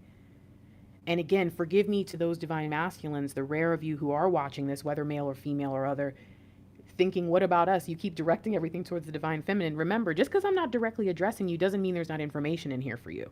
So pay attention to where you were spoken about, okay? So let's go ahead and get the final message. When your counterpart seems to be right there and then backs away, it's not that union or their change is the illusion. It's that there are other illusions in play that need to be cleared. Okay? So, final energy. If we are willing to make the changes, what does this mean? It means that God can now bring us into an energy of happiness, celebration. Graduation to me means moving up to another level. The need to have more fun. Again, we're kind of getting called out saying, please enjoy this. This was never meant to be something so poisonous. I do think that twin flames in the current climate, not just because of the nature of YouTube, meaning that pretty much anyone could start a twin flame channel. Like, what if you found out 5 years from now that one of your favorite twin flame readers was actually a twin flame troll?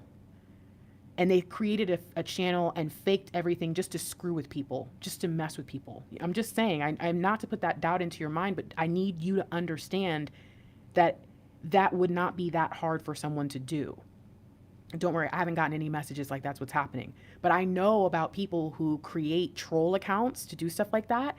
And my point about the twin flame YouTube and the current climate is we live in a society where we're not really real with each other. We live in a society where, the relationship thing has dynamic coming together and as partners, all that has completely fallen apart. I do believe all that's changing and getting better. But coming into 2020, we were literally about to crash. that it was just bad, boom. We're coming out of that now, and we're slowly going to rebuild for the next 30 years. It's going to be great. But just be prepared that all that's been going on was still impacting everything you are as a twin flame. And now it's time for that to shift. Now it's time for that to change. God can finally bring in this energy where it's not so heavy, where it's not so toxic, where you're not having to worry and rely so much on kind of YouTube energy and even Facebook groups where there are a lot of toxic people. I really don't ever hear people talk too much about the twin flame concept in the community in a positive way unless they talk about just having the community itself is valuable. But when it comes to being honest about being a part of it, it's just like going to a church or being in a club or a sorority, or anytime you put a bunch of different people together, there's going to be problems and drama. And when you add to it that anyone can become a thought leader, right, and create information and put stuff out and disseminate chaos, that's where this is just become so much. So I think a part of the alignment that's occurring is a lot of people, especially in the twin flame community, when it comes to tarot readings and teachers and spirituals and individuals, they're leaving and unfollowing and unsubscribing from people that do make them feel chaotic and negative and confused and back and forth and overly focused on things they know they don't want to be a part of. And as you continue to do that as a collective, as a whole, and start to rely more on self and your relationship with your divine creator and your relationship with your counterpart when that comes available. And again, if you do like readers and you enjoy the community, being involved in communities and with people that make you feel good and help you grow and really encourage you to make the world better, that is going to change everything. That is the fun. That is the celebration. That is where everything changes. No freaking way. Look at this. It's the Queen of Swords. Sorry, I just think it's crazy because it says seeing the humor in a situation on her card, and then this one says the need to have more fun, and she was who I was thinking about because she's right here. So it's so funny she's back there. Okay, so again, there's our confirmation, right? 8 of Swords, got the blindfolded person, right? All that person has to do is shake off that toilet paper mummy wrap that's around them because they're clearly, obviously not tied up and it's an illusion. Get your damn sword. You've got 8 of them next to you. Pick one and go, okay? And don't go take that sword to your DM, all right? Don't go take that sword to your DF. Don't go take that sword to the other person. Take it and cut through the forest you just got lost in and get yourself out. Find the main road. Find the whatever, the commune or the co-op you were looking for, whatever it was you were doing in the forest that you forgot about. Do your job, get the elixir, get the water from that one special creek, get the magical stuff and go, because seriously, you got lost and it's okay to be lost. It's okay to forget sometimes, but now you need to remember why you're really here. Now you need to really center yourself and go deeper, because general readings are not going to help you figure everything out. Seriously, they're not. Some of you come in and you say, what's my light work? And it's like, how the heck maybe you might get a message about that, but how are you really expecting it? And again, not even readings sometimes are going to be the thing that can help you. It's going to be things that come from within. It's going to be things that you get from like real connection with either your source or someone that you can trust that has the same things in mind. So this is asking a lot of you. This is asking you to let go of habits you've built over the past year to 3 to 4 to 5 years. Beliefs you've had for longer than that. This is asking a lot.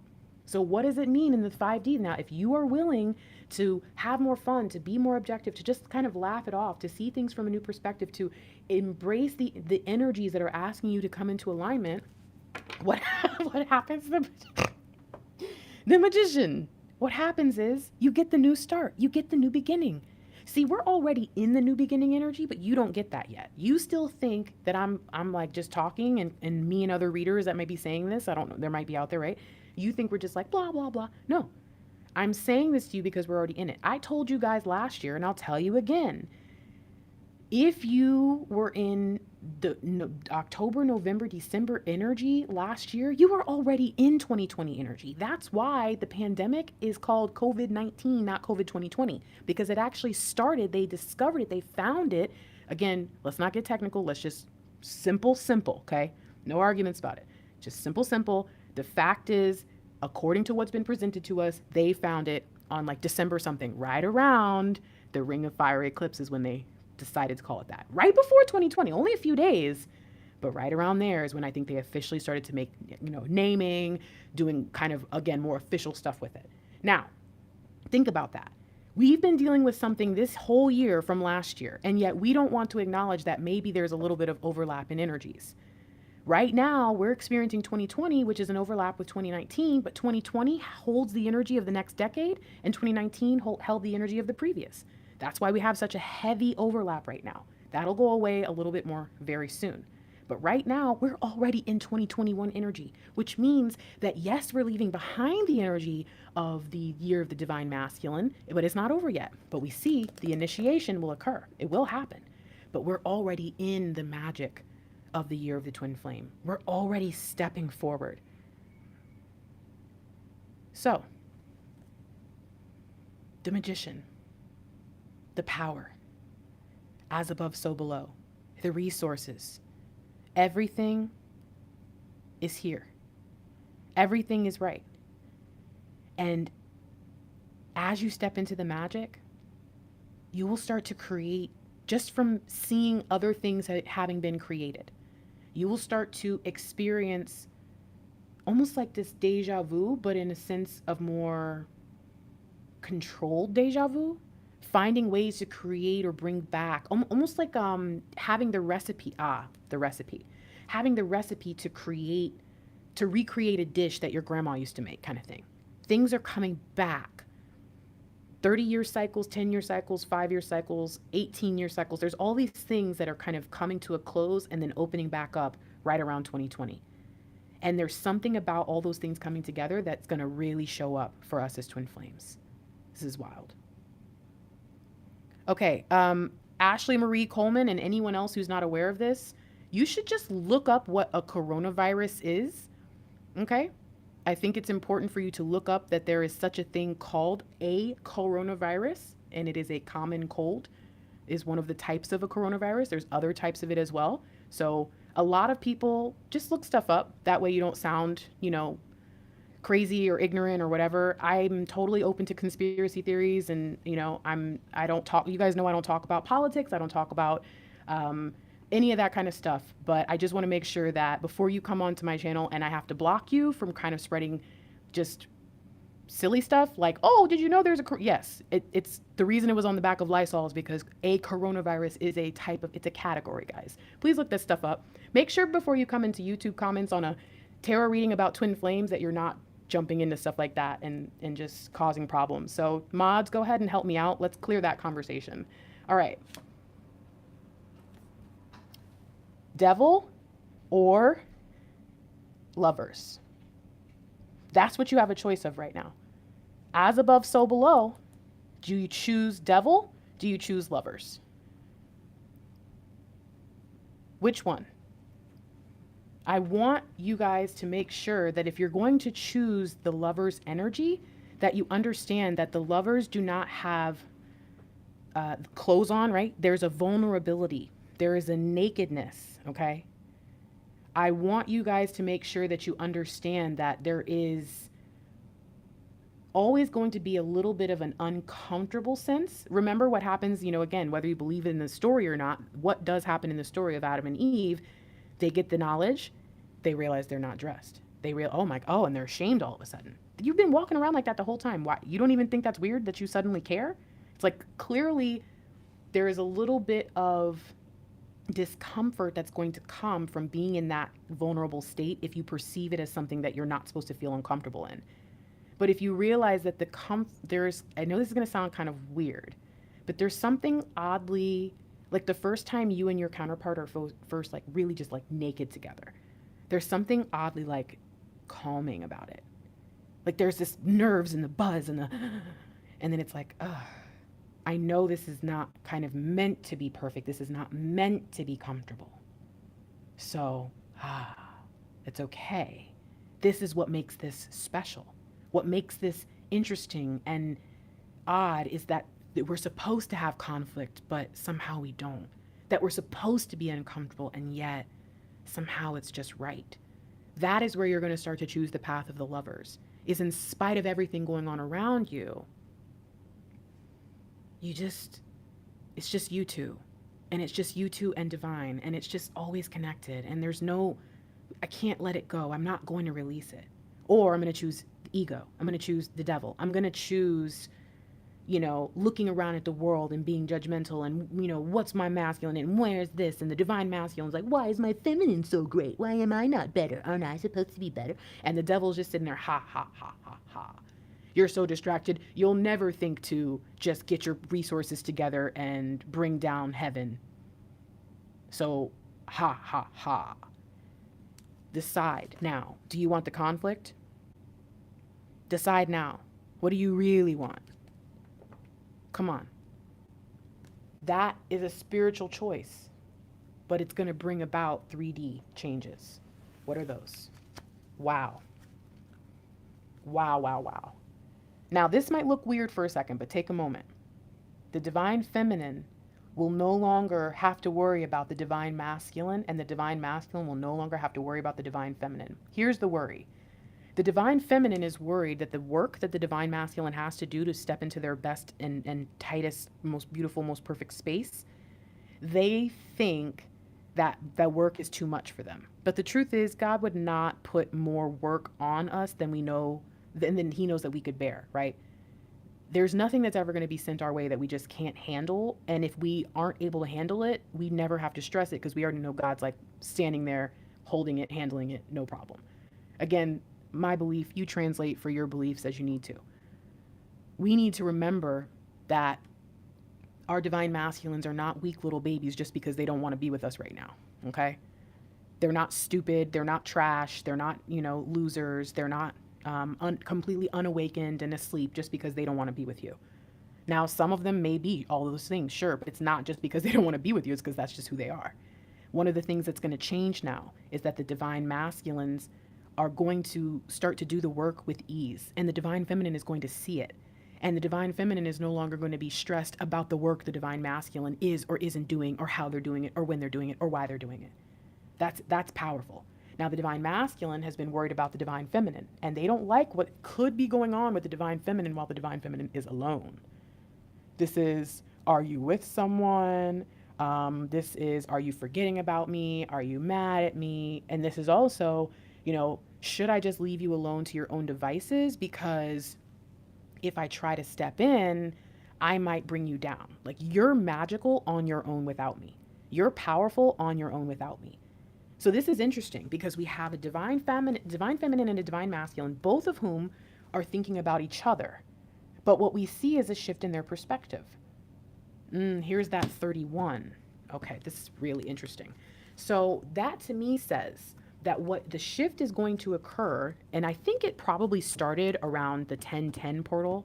And this portal that opened up around 1010, it usually is set to close around the 10th of November. I don't know why, but I just remember every year, anytime I do research about this particular portal, it talks about, because I guess it's Dia de las Muertas and Samhain, and there's just a bunch of things that I guess has been studied over time.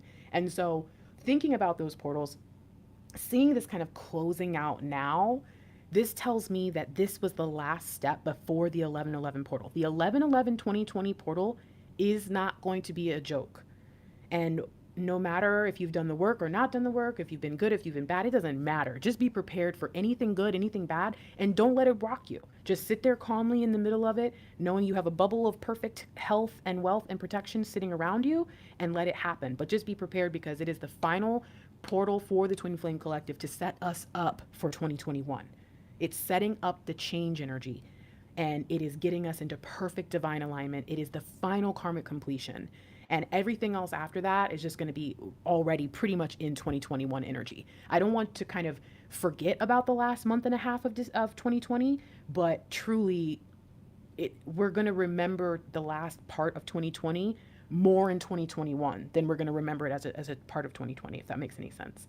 Because of the fact that it's going to influence 2021 and beyond so much. Kind of like, think about it like this. We have the election in America, which again is not everyone's election, but because of America's place in the world, it kind of does impact a lot of others outside of that. And so it's like, yeah, the election happens now in November, but it's actually going to impact the next 4 years. You see what I'm saying? So it's kind of like that. So we're really closing out 2020 kind of as we speak. And in the Twin Flame community, what we're seeing is, I think, a request or an offer from God that says, I want to give you more. I want to give you better. I want to open you up. And I want to show you that what you want and what you've been asking for is so limiting and so small. And you have been moving forward with this idea of the future based on who you are now and who you've been in the past, not based on everything I'm going to make you and bring you into. For my glory, really. I'm not even doing this for you. I'm doing this for me. I made you to walk around and basically proclaim how great I am. That's what I believe God made us for. So while you're out here thinking, oh, I'm just going to shine my light this big, God's like, I have you. What are you talking about? Y'all don't want to hear me. All right. Final card. This is the advice from God, source, spirit, divine, universe, whatever you believe in. There's a message that's been trying to get through to you. There's a reason why, if you've been here this whole time, I think, what has this been, like how many minutes? Yeah, this has been almost 2 hours, okay? Seriously. And I can't help it, you guys. Mr. Lightwork did come in that, but I still make long readings, so I guess I should just shush. All right, so I'm going to try to defend myself. It was silly. So look, if you're here, You made it this far, there's a reason for it. If you're here, come on. If you sat through some of the information that maybe you didn't want to hear, some of the information you're like, I already knew that. You sat through maybe something I said you didn't like, Mr. Lightwork said, because I know sometimes like you guys have to remember, y'all think I can be harsh. Mr. Lightwork is like me without the sweetness. he's 100% wrong. But it's like all the reasons why you could have not been here or watch this whole thing if you're watching later and yet you still are. What do you want to know? What do you need to know? Don't type it. Just think it. What is it that you need to know? It's funny. I looked at my phone and I saw 438 at 56%. 11, 11, 11, 11. What do you need to know? What is it that's weighing on you about stepping into next year when it comes to your purpose? When it comes to everything you're meant to be? When it comes to your dynamic? Sometimes someone can ask that and you think, honestly, I don't know what to ask. So if you don't know, that's okay. Let's see if this card can help you. Open your mind, open your heart, and when you leave the reading, take a moment to reflect on it still. After all the overstimulation, and ask yourself if there is any message that needs to come through right now from my guides. What do I need to hear? Okay? Let's do this.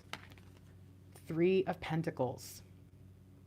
The power of creativity, recognition for very high quality work, be a team player.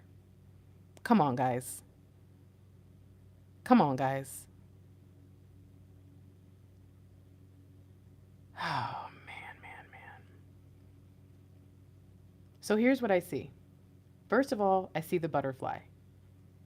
I see this openness, this transformation. I see the pentacles, and it makes me think about transforming our practical world into something really, truly beautiful for us.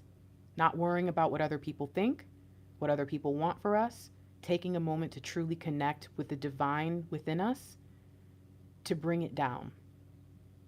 Maybe that's where we'll get the celebration. Maybe that's why we'll feel like we're having more fun, because we decide, I'm going to choose everything that works for me. And I'm going to get rid of anything that doesn't. Seeing the 3 of Pentacles is actually kind of freaky for this particular reading, especially because what I see, I already saw this 3 and this 8. That's 11, right? So then this comes in as like, great. Now we have this on the board with these. We are talking about twin flame relationship, partnership, as well as the twin flame mission. And the 3 of Pentacles comes up. The 3 of Pentacles is a twin flame card. It talks about the unification of the 2 souls into one, or of the one soul coming and separating into 2. It's that above so below energy is present here. This is a card of partnership, but it's also a card about light work. It's a card about, starting kind of on the grassroots level, starting, at the very beginning, right? It's working as a busboy and then, owning a restaurant or becoming a 5-star, whatever, what's called Michelin star chef, that kind of thing. It's like knowing that everybody starts somewhere, and knowing that a part of your dynamic and coming together with your twin flame is also starting somewhere. You need to be the creator you were always meant to be right now. That is guaranteeing the future. You want your future to be guaranteed? Create it. Otherwise, there's nothing you can do. You will be recognized for the high quality work that you've done, as well as the work you're going to continue to do, even if you do feel like you're just starting out and maybe nobody notices. How often does a butterfly pass by your face and you don't follow that thing all the way? I don't know about you, but I've stopped and turned around just to watch it fly. There's something about butterflies that just, There's something about the wings, the flutter, and that's how people are going to see you and your counterpart. They're going to look at both of you and they're just going to stop and stare. Be ready for this. Be ready. Be prepared to create. Do you know, as a writer, even as a reader, as someone who has to be able to allow downloads to flow through, I know I have to be in a good space mentally or I can't do my work, especially as a writer, a poet, singer, like that part of my expression. It can be very challenging. I could write a paper, I could write a speech, but when it comes down to like bringing about, emotion through my expression, I have to be in a good place, a centered place for that. And I think what they're saying right now is, if your twin flame dynamic has got you so wrapped up that your creative inside are just kind of like blech right now, you're not using the twin flame. What is it? You're not doing it right. Okay. It's not that you're bad. It's not that you're a bad twin flame. You're not good enough. Blah, blah, blah, blah, blah. All that is just self-harm, negative talk that comes up. We shouldn't ignore it, but we also need to understand none of that's really true. Okay. You're beautiful. You're doing a great job. You're very strong. I'm proud of you. Sometimes it's going to come up and you're going to think, I can't do this. Am I really good enough? Is this really for me? Do I really want this? Am I really ready? Sometimes it's going to come up, and the truth is, yes, you are. You're good enough. You're beautiful. You're ready. This is something that you're meant to do. You're not crazy. You're not wrong. And maybe a part of you is just scared, so you're using your union or your divine counterpart as an excuse and a distraction. But it's okay. Okay? You can be who you need to be. You can do what you need to do. And if you get caught up with your counterpart, fine, but understand it's not going to serve you well. What will serve you is creating a life and creating opportunities for them to come in and creating a beautiful chance to serve and to offer yourself up to the world and to be a good steward of your gifts. Doing all of that and keeping yourself happy and busy is going to influence your energy as well as your counterparts. Being in your light, being in your happiness, being in your present joy rather than in the past or the future joy, it's going to make you that much better of a person. It's going to change the whole vibe, and it's going to invite them in sooner. It's going to make things easier as you wait for them to come. So just be prepared, okay? All right.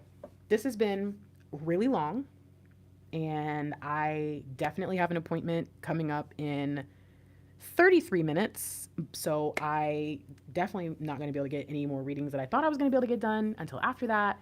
My mind is now on work. I feel that this is over. So those of you who joined, thank you for being here. I love you so much.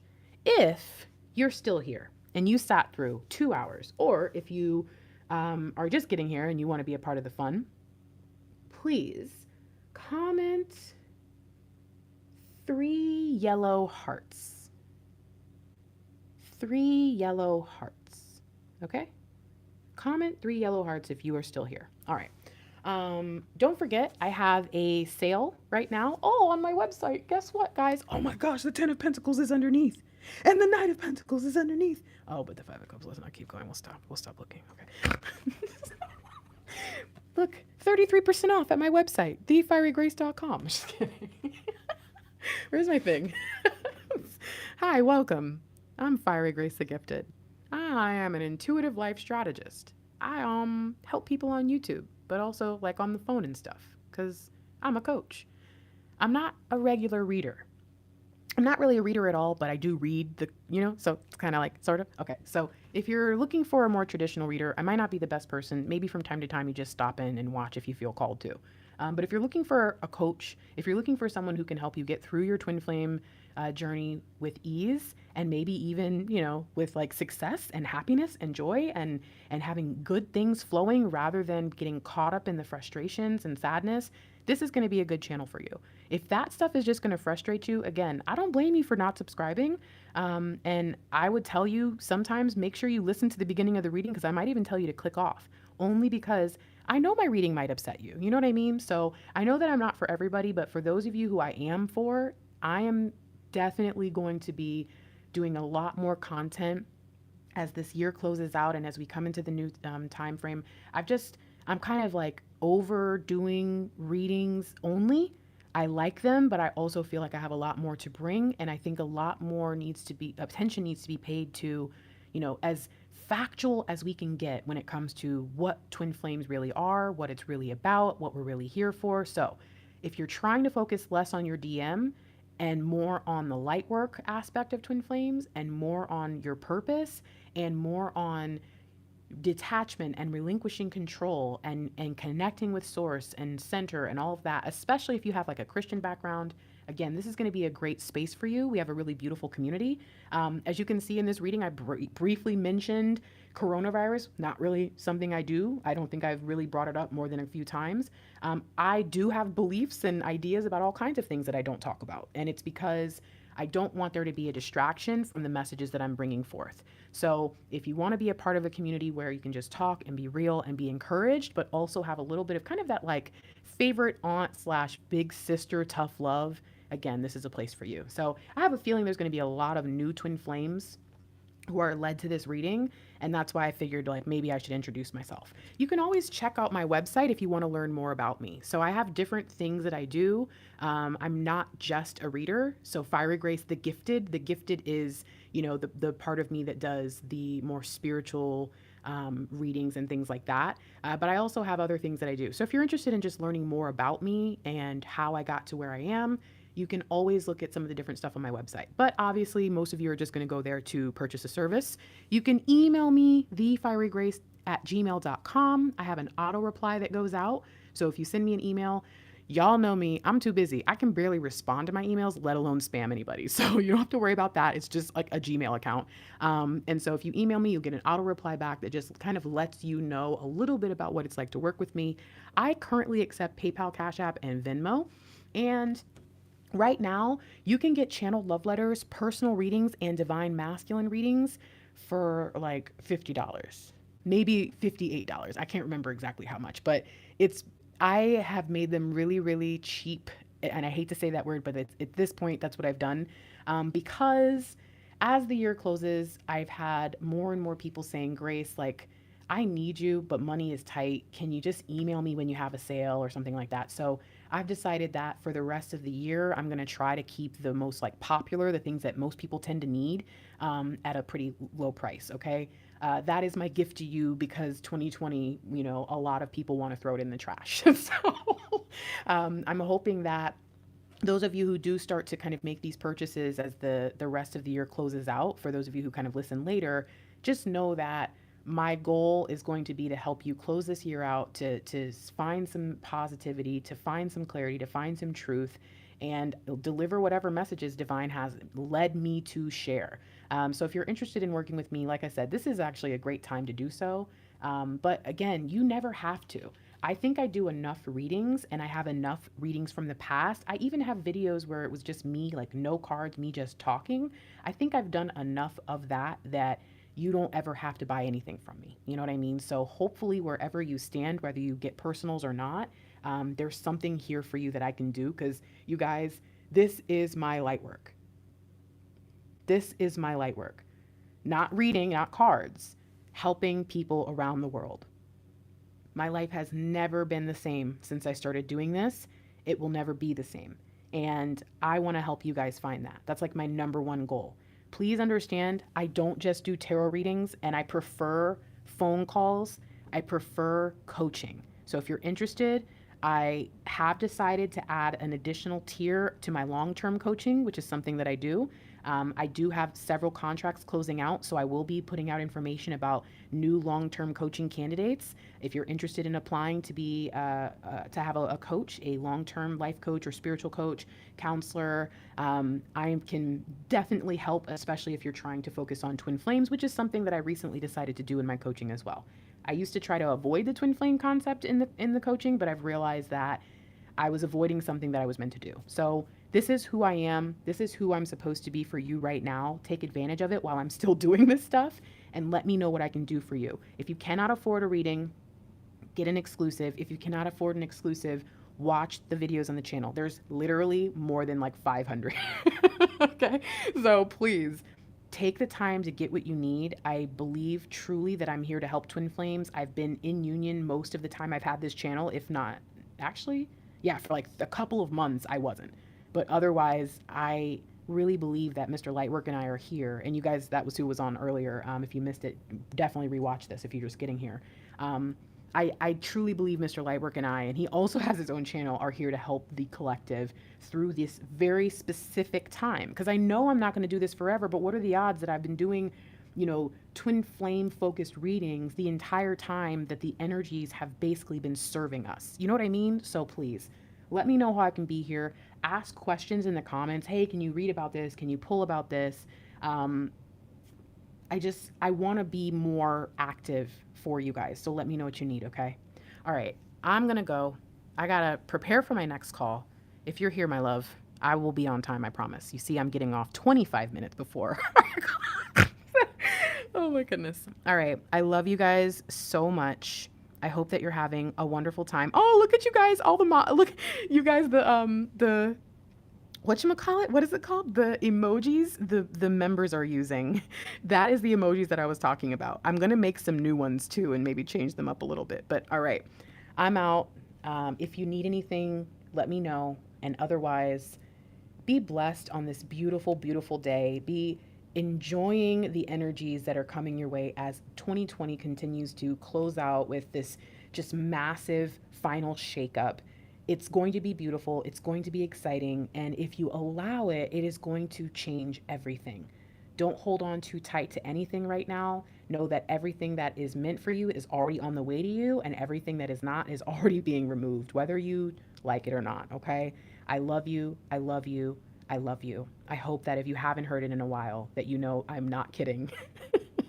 That's why I keep doing these readings and saying the same stuff over and over, because I love you so much. And I know that some of you, it's going to take a little bit longer to get it. And some of you only need to watch me one time and you click and you're done and you never watch another reading again, whatever. But whoever you are, wherever you are, I love you. I'm proud of you. And the fact that you stick around and you take all this tough love, I know that you want to be better. And I think that you're already on the right track. So may this be one of the most beautiful, beautiful ends to a year that you've ever experienced. Talk to you later. Peace.